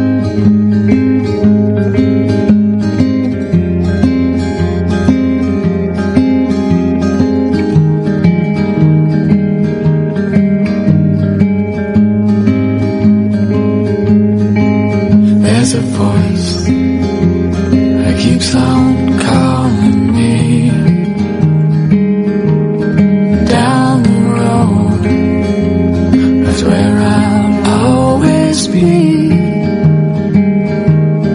Every stop I make a new friend. Can't stay for long. Just turn around. I'm gone again. Maybe tomorrow I wanna settle down. Until tomorrow I'll just keep moving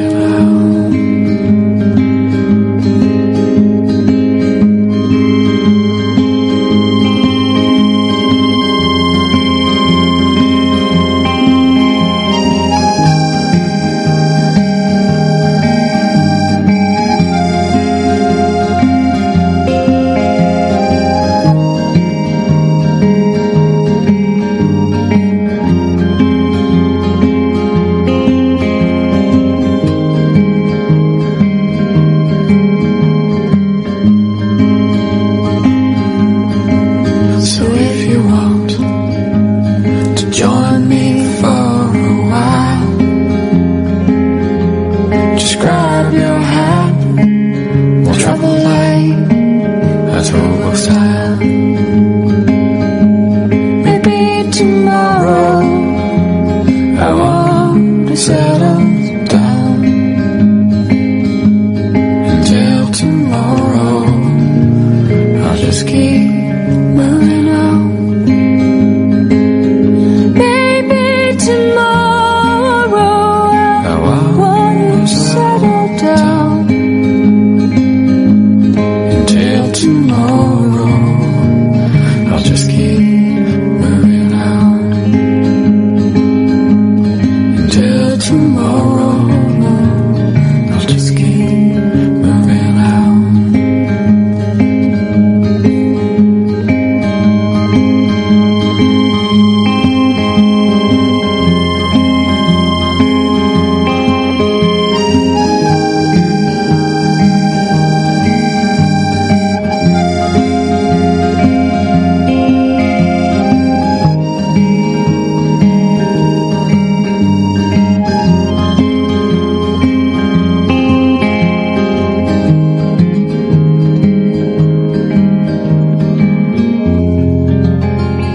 kind of sums up the vibe this evening, doesn't it? Everyone's just a bit, and that's fine. It's not, it's just the way things is, man. Line 1, you're on the wireless. Oh, hi. Hi, Line 1. Yeah, Turn your radio off. Turn my radio, oh my god, yeah. Yeah, turn it off. Done that. I've just remembered as well, I've got, a name that's Silence. You've got a name that's silent. I've got no, that'll be weird having a name that's silent. I've got that's what I'm thinking. I've got a name that's Silence. Do you want to My name's Andrea. And that's not silent, is it? Unless you took all the letters away. Andrea. Then it would be silent. It's a name that's Silence. He wasn't talking about that. Who? Ian. No. But, what do you want to talk to Ian about? I just actually thought I'd quite like to talk to him. About anything in particular? I suppose I've listened to him for... It's a feeling I've got before I spoke to a certain other presenter who Ian actually really likes, and I won't name him. Okay. And it's that little bit of a kind of... I don't know if I'm going to do this, but I'd actually quite like to. Okay, well, you're going to do it. I'm going to put you through right now. Are you? Yeah, you're going to go through now. Okay. Whereabouts are you calling from? Near Wimbledon. Let's go to line 2, and it's Andrea in Wimbledon. Evening, Andrea. Yeah. Hello, Ian. Hello, Andrea. What you got for us? Well, I spoke to... Is it Ed? Yes. Anyway, I spoke to him, and I said, I'd just like to talk to you. Yeah. And, I got a feeling in my stomach before I rang. Uh-oh. Oh, no. You're not pregnant by listening to the radio, are you? No, not nearly pregnant, no. No, good, because it can happen. I once spoke to another radio presenter that you really liked. Tommy Boyd? And I had... Pardon? Danny Baker? He was good, but Friday night, 10 o'clock? Nick Abbott. Yeah. There we go, yeah. Yeah, so he only gets to listen to me live once a week now. Oh, look, I'm on... hang on a second, sorry to interrupt. I filmed a programme for Channel 4, right, ages ago, yeah? Yeah. They're showing it now. They didn't tell me it was on. I think I'm on Channel 4 now. When's it on? I think it's on now. Is that on Channel 4 now? I can't... Someone's just tweeted me. My box is not... Steady. Taping, and I tape all the good stuff. How's your box doing these days? It's just... Well, it's a little one that just sits as a UV box. Okay. Yeah, and it was I don't know, I had this thing of that, I thought, I'd actually quite like to talk to him, and I don't really know what I can talk to him about, but I can. Yeah, you can talk about anything. And like, by the way... Hello. I had a hospital, a long period of, and you know, when you say, 7 hours and you're tired, and I suppose people think, he's really tired sitting around for 7 hours. It is exhausting. Yeah, it is, isn't it? It is strange. It is really exhausting. And when you talked the other night about sort of going out and sitting in the car for a little while, I did that. Yeah. I didn't sleep, but it was just a way. I just went and sat in the car and then, I had a cigarette and perhaps was allowed to. I didn't pay for the parking today. Didn't you? No, you got... Swerve it again. Swerved it again, right? And I didn't even have to speak. I just pulled up to the thing. I pressed the button and it rang. And you are going. The arm just went up. You're sailing close to the wind on this one, I think. Bring it on, hospital. Bring it on. No, I know, but I mean, sometimes I think maybe they do put the money back into the upkeep of the grounds, but I think you're just pushing it a bit. Yeah, well, mate, let's see what happens. Maybe. Let's see what happens. Enjoy your lovely dessert. Yeah. I've seen them, and actually, it's nice you taking pictures. Yeah, that'll learn I look at them and I think, I really don't like that. But proper old school. English puddings, stodgy puddings with custard. English, the way a pudding should be. Oh, God, you didn't go to a Catholic convent. I didn't go to a convent, no. No, you didn't go to a monastery. Well, you may have. I might have done. I don't know. I didn't. I don't know.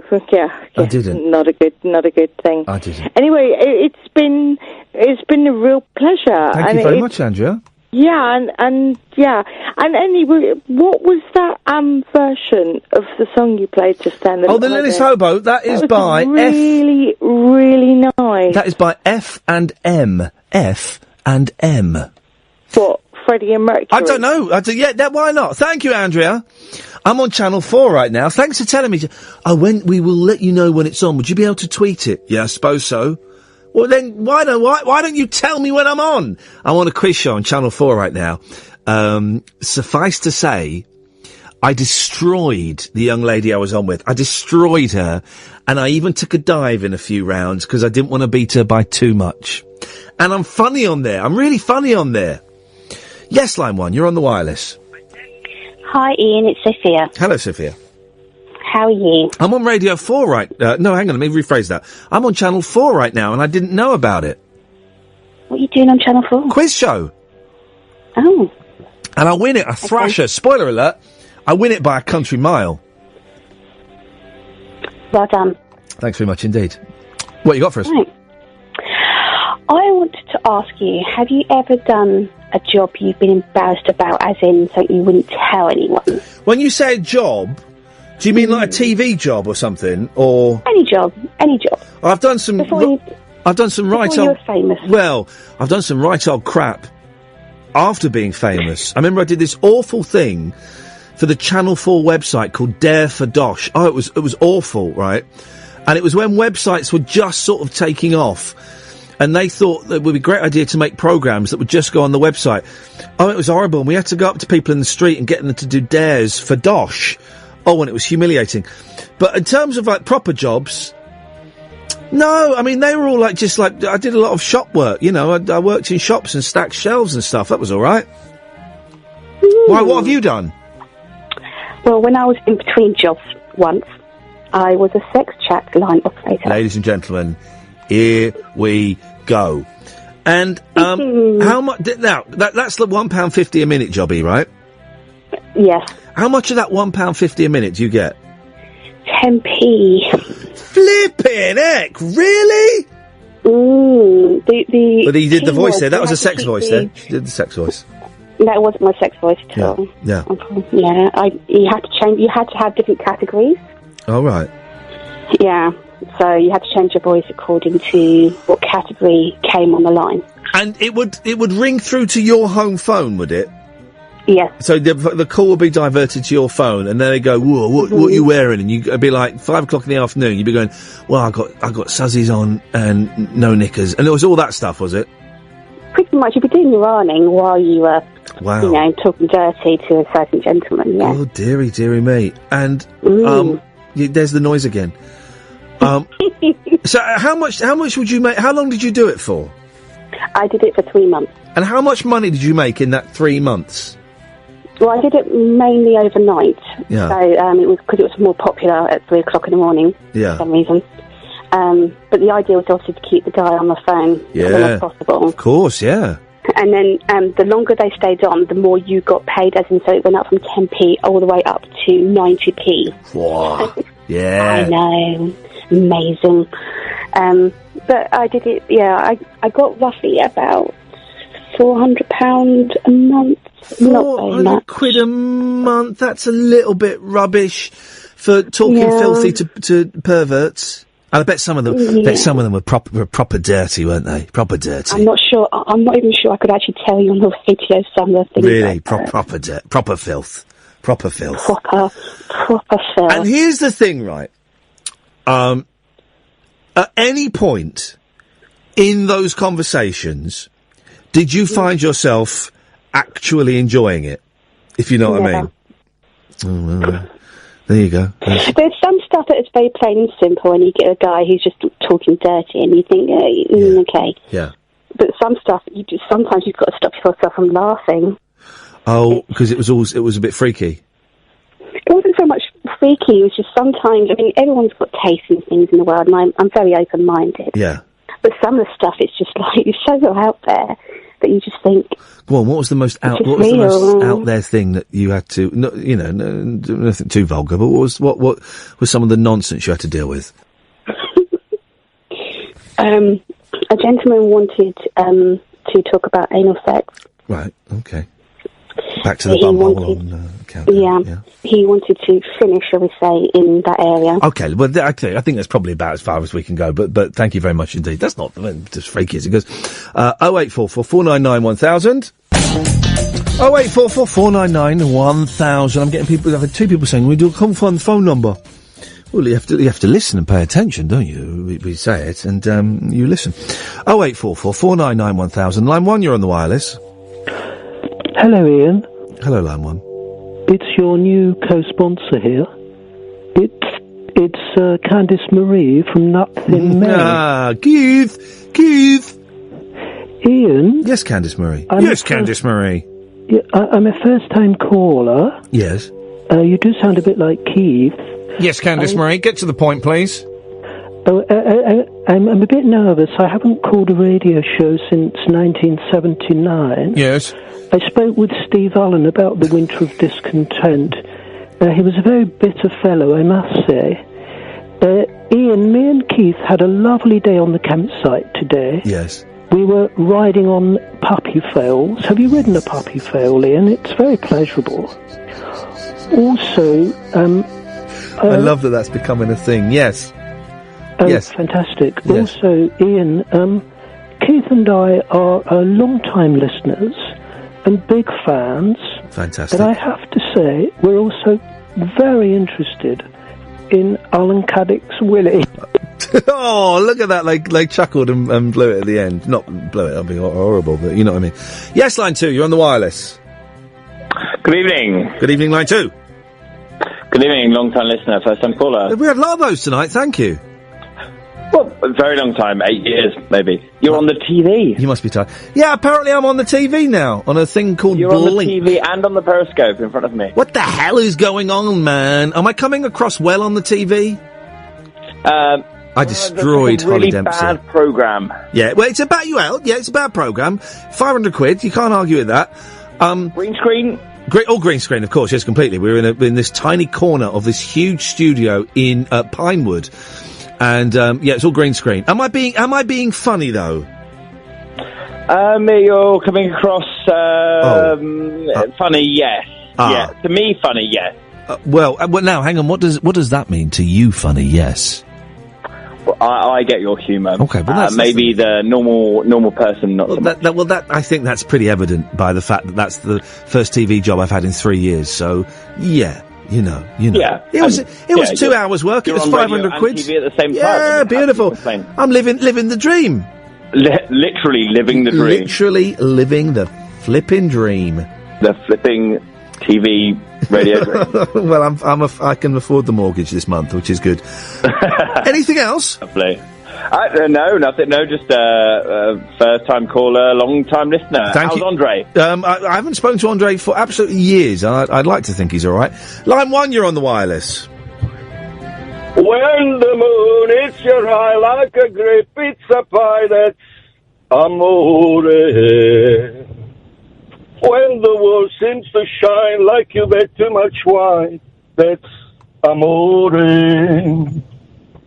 Bells will ring, ding-a-ling-a-ling, ding-a-ling-a-ling, and you'll sing Vida Bella. Hearts will play, tippa-tippa-tee, tippa-tippa-tee, like a guitarandella. When the stars make you drool, just like Pasta Fazool, that's amore. When you dance down the street with a cloud at your feet, you're in love. When you walk in a dream, but you're not dreaming, signore. Scusami, but you see, back in old Napoli, that's amore. That's it. Beautiful. Thank you very much indeed. There we go. That was delightful, wasn't it? Line 2, you're on the wireless. I started a business the other day. Oh, yeah? It's the miniature Mohammed figurine business. Oh, God. Here we go. Yes. How's that going? We're making a small profit. Thank you very much indeed. I'm glad you went there. Could have been a lot worse. Yes, line 1, you're on the wireless.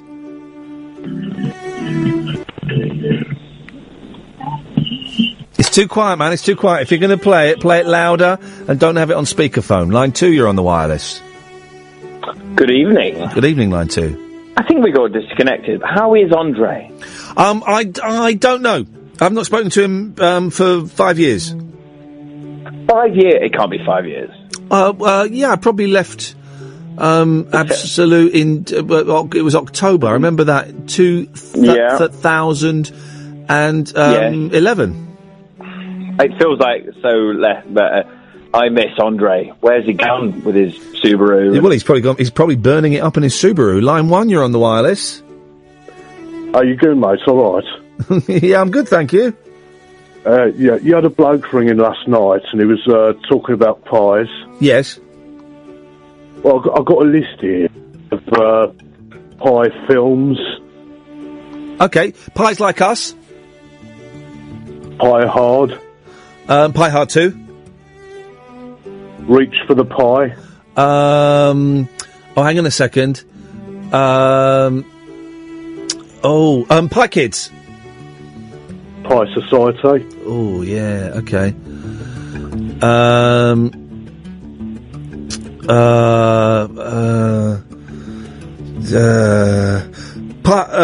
Pie Another Day. Pie Western Crooked. The Good, the Bad and the Pie Crust. Sex, Pies and Videotape. Okay. True Pies. The Pie Who Came In From the Cold. Yeah.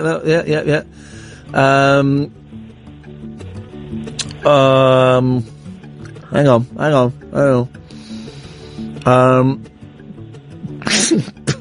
Pie Story. Titanic.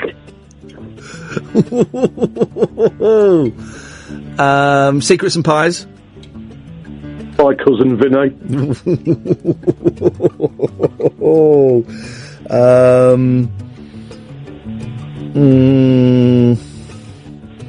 The Pie Who Loved Me. I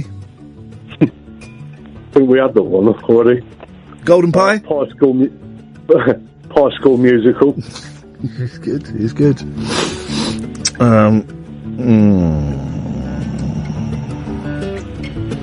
Hang on a minute, let me think.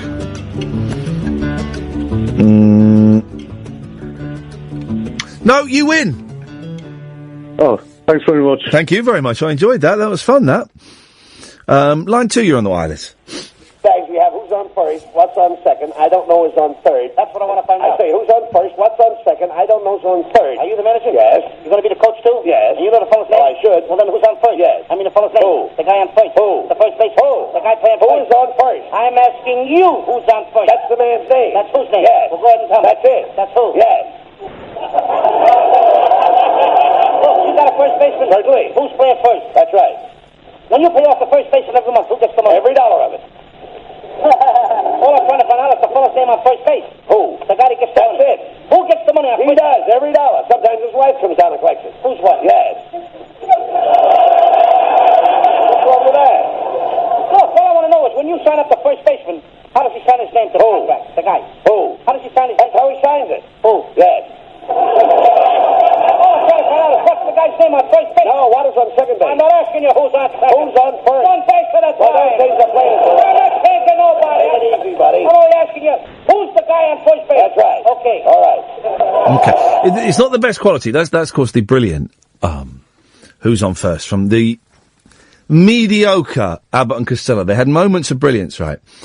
You know how they followed... I think this is the clip. You know how they followed up... Is this it? I don't know if this is it. How they followed up. How do you follow what is one of the greatest comedy routines of all time, right? Who's on first? I think this is it. Well, they followed it up with the awful What's His Volts, right? And it doesn't make any sense. I think this is it. Hang on. This is the chair that Colonel killed. You mean that chair killed Colonel Lee? Ah, no, it's not. Oh, hang on a minute. It's the Penguin Cafe Orchestra. Hang on a minute. So I think this is it. What's his Volts? Killed him. You mean that chair killed Colonel Andrews? Right. Sit down, try it out. Right. Now you'll notice this chair is practically all metal, and you'll also notice a wire attached to the leg of the chair. The other end of the wire is plugged into the control room. Well, that would connect up with the main power line, wouldn't it? Yes, it would. Very ingenious. And that completed the circuit between the chair and the Colonel's microphone. When the microphone was turned on, 10,000 volts went through his body. I beg your pardon? Here we go. He got 10,000 volts. That's enough to elect anybody. He should be president. No, not that kind. What kind? Volts. That's what I said. He got 10,000. You know what volts are? They're what? That's right. What'd I say? Volts or watts? Well, go ahead and tell me. You just said it. I just asked you to tell me what I said. What I said? Volts or watts? Volts or what? Yes. I'm asking you what's volts. That's right. Don't try to twist me now. What are you talking about, a dialect? Watts. Watts, what?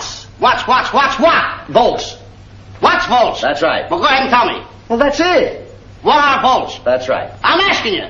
Volts. Watts are volts. What? That's right. Next thing you know, you'll be telling me what's on second base. Oh, now don't stop. That's enough. It doesn't work on any level whatsoever. So Rolf Harris is in trouble, apart from being a nonce.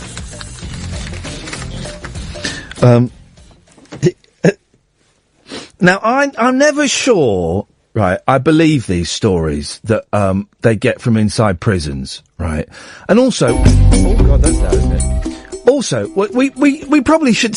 You'd imagine that someone has been paid money to tell this story that we're not meant to know. But it's funny. Well, it's not funny. It was terrible. Pedo defies fed-up guards didgeridoo-doo. Rolf makes instrument out of jail's bog rolls. And then there's a picture that they've made up of Rolf Harris playing didgeridoo, but it's just loads of toilet rolls, and it says plot music. Rolf and Rolls. Disgraced... 0844 499 1000, by the way, if you want to give us a call. 7 pence a minute, plus access charge, significantly more from mobiles. Disgraced entertainer Rolf Harris has been driving prison officers around the U-Bend. Clever. Well done, Ruth Warrender. By making didgeridoos out of toilet rolls. The jailed pedo. Well, he is, isn't he? He really is. The jail... When I worked at WM, we did a phone-in about this, and I can't quite remember how we got onto it. I never remember how we get onto any of the conversations. But we had loads of people phoning up saying that... we had one woman phone up saying she had a picture of Rolf Harris by her bed, despite the fact he was a convicted paedophile. And this other woman in her 80s saying, oh, but he's such a lovely man. And if he came out, I would go and see him do a concert. The jailed pedo crafts his version of the Aboriginal instrument with cardboard tubes and matches. And although guards continually confiscate them, the 85-year-old slyly collects the rolls. Where does he hide them? So he can play in his Stafford prison cell. Last night, a source told The Sun he joins the tubes together with matchsticks. It's driving everyone mad, Roffelcopter. Yes, line 1. Yeah, disgraced entertainer appears on Blink Music on Channel 4. What are you doing? I was getting 500 quid for 2 hours' work. That sounds all right. Yeah, it's not bad, is it? You can't put that down. You can't argue that. Like a tip, but I mean, it's not great though, is it? Well, I don't give a... honestly, I couldn't give a stuff. I got 500 quid for it. It's on right now. You should put it on. Have you got a telly in the room? I'm a bit busy. I'm doing the radio. What do you do for a living? You're doing a radio show. Yeah, of course, you're doing a radio show. What do you do for a living? You should put it on. It's all right. What do I do for a living? I'm a stage manager. Right. And what do you stage manage? Oh, big game musicals. Right. You've done jobs that are crap to pay the bills, haven't you? All the time. Right. So Yeah. why would you? Terrible job. Right. So why would you have a pop at someone else for doing the same thing? But you're better than that. You're better than that. You, Mr. Iain Lee, are better than Channel 4 bad pop music TV show. Right. First of all, I'm bloody funny on it. You are. Well, yeah, I am. And secondly, I don't understand why someone who works in the business, I think I do understand why, but someone who works in the business, would have a pop at someone for trying to feed their children and pay the mortgage? Because I respect you, and I don't know if you noticed, right? Between November the 13th and March the 21st, I wasn't working. Don't know if you noticed that. I didn't notice, but I see where you're going. Yeah, because I got shafted by my last employer. We blame the BBC for that. No, shut up. How is Eloise? Shut up. How's Eloise? Shut up. You're quite a rude man, and I'm telling you something, right? So between November the 13th and March the 21st, I wasn't working, right? And I had a bit of a breakdown, and someone offered me to do a couple of hours' work for 500 quid, and I've got 2 kids and a mortgage. Boom. All the money. Take the money. Go for the money. Absolutely, you're correct. Go for the money. You're quite a nasty person. Let's go to line 2. Yes, line 2. I just wanted to say that sometimes I scratch the top of my feet until they bleed. Why did it feel so good? That's the call we needed on the back of that. Last night, a source told The Sun he joins the tubes together with matchsticks. It's driving everyone mad. As Noel Coward once said, TV is for watching, not for appearing on. When I get offered a job on TV, and by the way, if you've not seen it, I've not seen the show, and unless they've cut out all the jokes, I was funny on that programme, man. I was funny on that programme. I was doing my job, right?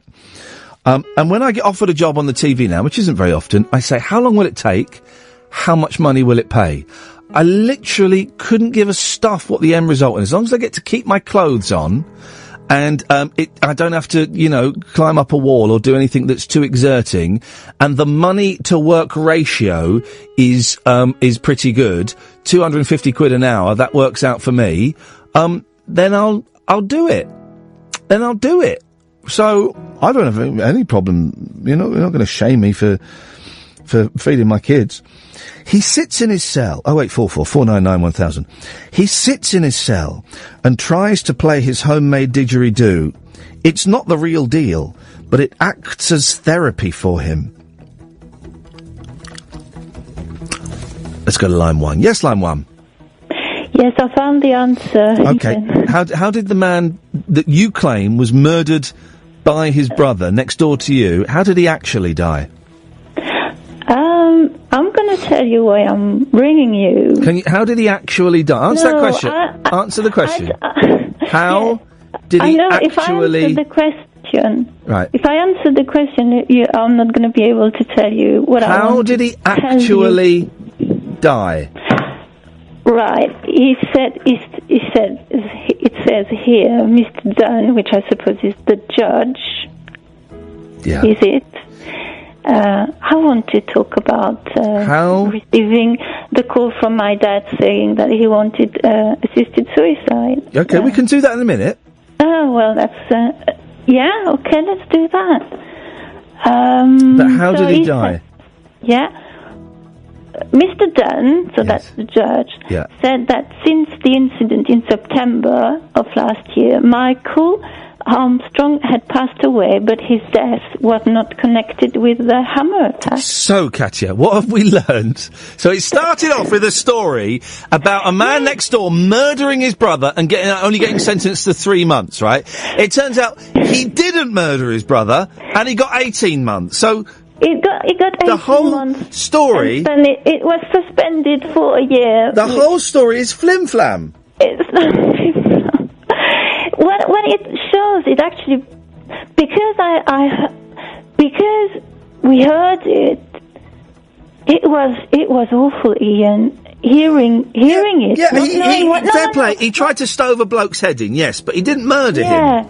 No, but okay, well, then it says no here okay, no, I guess that no. Gosh, I don't know. I'm hearing you having a Dutch breakdown. A breakdown. I'm having a breakdown because I'm just. Welcome to my world, baby. Welcome to my world. But I'm trying to get to the point, and I've tried to do that for a few times, and I just can't do that. Already, I said it wrong because I said assisted suicide, and that's not the right word. It's assisted dying. And I'm talking about that because at the moment it's on the news because there's this. I don't watch EastEnders. Oh, Peggy kills it. Peggy sees the ghost of Patton and kills herself or something. I don't watch that rubbish. Yeah, that's it. And there are all those groups that say, well, that's terrible. If you've got good palliative care. Most of those groups are right-wing Christian groups that don't actually know what they're talking about. They think that that all pain relief actually works. When if you've ever seen anyone who's dying, you'll know that it gets to a point when the pain relief is useless. That's it. Yeah, yes. Absolutely. And so then, my dad was really ill last year, and he stayed in a hospital for quite a long time, and it came to a point where they couldn't do anything anymore for him. Yeah. So he called us and he said, well, I've spoken to the doctors here, and I want to sign the papers. That happened in Belgium because euthanasia is legal in Belgium. Yeah. And I think it's a good thing. And I'm not. It's difficult for me to talk to you about that, not because.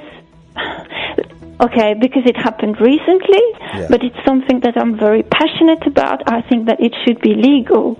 I think that it's the way it happened. My dad was spared awful suffering. He had bile duct cancer. Yeah, oh dear. Which is particularly nasty one. Yeah. It's when he was first diagnosed, and we looked it up. I couldn't believe what I was reading, and for hours and hours I spent researching stuff, everything that I could find for my dad. Where he went to Germany to be treated. Yeah. And they were wonderful with him. But then he knew what he wanted, and what he wanted was that he wanted to have his, how do you say in English, to have his wits all the time. Yeah. So that when people get very sick, that they very sick, when the suffering is immense, they give you the morphine. Yeah. And that's not what Dad wanted at all. You see. And that's why he chose the assisted. I'm going to ask the question. How did they do it? Well, that's the thing. It happened at home. Yeah. The thing is, at first he thought that he wanted it to happen in hospital because he was afraid that me and my mum we would associate the house with his death forever. And Ian, that's absolutely not the case because he built the house. The house is my dad. I mean, come on, he had to come back home. So he came back home, and we had an incredible palliative care staff not staff. It's not the word, but for the team. 2 weeks. Yeah, team. 2 weeks and a half. They came four times a day, and me and my mum we looked after Dad. But he was at the end. He was like a skeleton, really. He couldn't really talk anymore. He was whispering, but he was happy. He went till, how do you say, until he couldn't. No, that's not the right word, because he didn't go until he couldn't take it anymore. That's not what I want. Sorry, this is so difficult for me. No, and that's why I'm keeping quiet, because I'm profoundly moved by what you're saying, Katia. Yeah, and this is not my first language, so that's why I'm. Well, that's just an excuse. That's just an excuse, Katia. I'm not allowing that bit. I'm not allowing that excuse. Okay, that's. Okay. So the day it happened, it was on the 31st of December. Yeah. At first, we thought that it would be impossible, because that's doctors usually they are on holidays. But we were lucky that the doctor really understood the situation. And the day before, people believe that, you just say, oh, I want to die, and there you go. No, it doesn't happen like that. At hospital, my dad had a panel of 4 doctors that, supervised everything, so that he was sane of mind. And then when he came back at home again, there were 2 other doctors before the 31st, and they signed papers, and then everything went to, a Central Medicine Corporation, something like that in Belgium, just in case something went wrong. Well, just in case the family were to turn against the doctor or something, to cover their back, if you want. And then when everything was ready, then the day came, and it was going to sound strange, but it was a beautiful day, because he had, I think, something like, probably something like, I don't know, 30 people. He has quite a lot of brothers. So, we are a big family. 30 of them? Yeah. You've got 30 brothers, blimey. Well, the brothers and the wives and the kids. Yeah. And that's the thing. You had little kids over there, on the day of my father dying. But that's life, you see. That's life, and there was nothing scary about it. I have my best friend came on that day, and he said, I really didn't know what to expect, because how many days, or I don't know, do you go and see someone dying? Yeah. You see, not very often,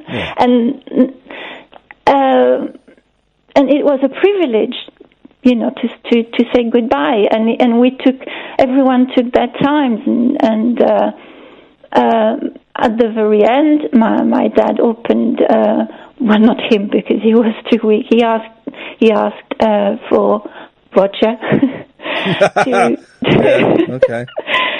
to open 2 bottles of champagne, and we drank to his life. And then he asked the doctor to do the same, to drink as well to his life. And then the doctor went to the kitchen, and he prepared the injections. And at that point, I thought actually that everybody would, get out of the. We've got a big dining. Living room where the bed was where my dad was, and everyone stayed as he was injected with the drugs. Everyone stayed until the end, because it felt natural. You see, it felt normal. Mm. And what I want to say is, to tell you the truth, I'm scared about the situation here, not being able to take control of your death. If I were to be really sick, I want to say, you know what, I can't take that anymore. And that's, oh my God, I will remember that forever. My dad saying, when the two doctors came and he said to them, I can't take this anymore. I can't go further. I can't go further than that. This is the maximum, if you want, that I can. After that, it would be incredibly, how do you say? I don't know. The degeneration would be too much for him. Yeah. Yeah. And it's so many words, and I'm not used to say so many words. And it's really late, and I've been waiting for quite a while because I wanted to share my story, and maybe it's not going to make a difference. I think me saying this story, though, I'm thinking maybe I should learn to speak properly one day and go and tell it, how it happened. Really. Well, I don't know what you mean by you should learn to speak properly, because you do speak properly, and you have told it perfectly, wonderfully. No. Right. I hope I hope I have. Yeah. I'm getting lots of people on Twitter saying that it's an honour. Here we go. Here's one at random. Sean says, "Thank you for letting this lady tell her story." This lady, it was a real honour to hear her talk about her father's passing. Okay, well, I'm really touched that I'm really touched. And I'm honoured that you've chosen to share that with us, because that's a very personal, and private thing, and you've told it beautifully, Katia. So thank you. Well, thank you for listening. It's only taken 10 years for me to listen to you. Eh? It's only taken 10 years for me to listen to you. Yes. And you won't be getting that treatment again next time, young lady. It's back to cutting you off mid-prime. Thank you. Thank you, Katia. I appreciate that. Thank you very much. It's very kind of you to share that with us. Line 2, you're on the wireless. Hello, this is Happy Tree. Hello, Happy Tree. I just want to thank Katia for sharing that story, and it's absolutely not the case that there's no effect, and this is it's actually just affecting me right now, because being able to compassionately end somebody's life when they're in such a bad state would have been a very kind option for my mother, who she died 18 months ago. And by the end of it, she was suffering from dementia. We think she had a micro stroke, when her father died in 1999 from a heart attack, she obviously went, off the deep end. And she tried her best to continue, and, she made a big effort to re-grasp stuff, and we were trying to encourage her to keep going on, but her spirit for life had left, and then she started getting worse. And then, of course, I wasn't living in Scotland, I was living in France at the time, and I had to kind of deal with it from a distance with my brother and sister, who had to deal with it in situ, so they had the brunt of it. But I just got reports about her deteriorating, not knowing who my brother was. When I phoned her, she would I had to spend half the phone call trying to remind her that I existed. And then she got, she ended up in a care home. The image I have, I'd never saw her in the care home, was almost shriveling up like a prune, as the life just ebbed away from her. And the last 2 years, I would have said, she didn't need that. Those 2 years were just kind of a real grind. Yeah. And I heard my brother, when he came back from visiting her, and he would phone me, and he was just like, man, I can't, I don't know, we just want it to end. And I think that managing your exit should be a right. It should be your own. You should be able to write something when you're of sound mind to say, in the event of this happening, do not resuscitate, or whatever it is you say. But I think it's an important Well, the do not resuscitate is a slightly different thing, because you can say that. You can say that. I had I've had that conversation with my mum, and I had to have it as power of attorney. I had to have that conversation with 3 different doctors last week. And so the do not resuscitate is slightly different from, one living either a painful or and I'm only going to say this word because I'm running out of time and I can't reach around for the word I want, a seemingly pointless existence, and ending it before, making the decision to end it yourself. Well, I mean, the last 2 years we were just giving money to the care service for keeping her in a bed, immobile, hardly able to eat, and just wasting away, really. And I mean, the shock for me was when I went back to visit a few years earlier, when she was just tipping over into proper dementia. And because I didn't see her very often, the stark contrast with the last time that I had seen her. And she was just sitting there, and I don't want to go into all the details, but it's just when somebody who has been the person who steers you through life, and now you're looking at them in that helpless state, and there is not a single thing you can do or anyone can do, and plus you just have to accept this is what happens. That's the natural. I've got to end it there because we're running out of time. Thank you, Happy Tree. It is, if you're lucky, that's the natural cycle of events. Blimey, well there you go. You see, I'm glad we started doing straight to air a little bit earlier, because I think it gave it room for that to grow. What a contrast! What a contrast, you see, and that is why this show is kind of like any other show that's going on at the moment, and that's pretty obvious. Partly because it's not really down to me and Kath as to what we have ideas of what we're going to put in this show, and we kind of, do that, but it's entirely up to you. And,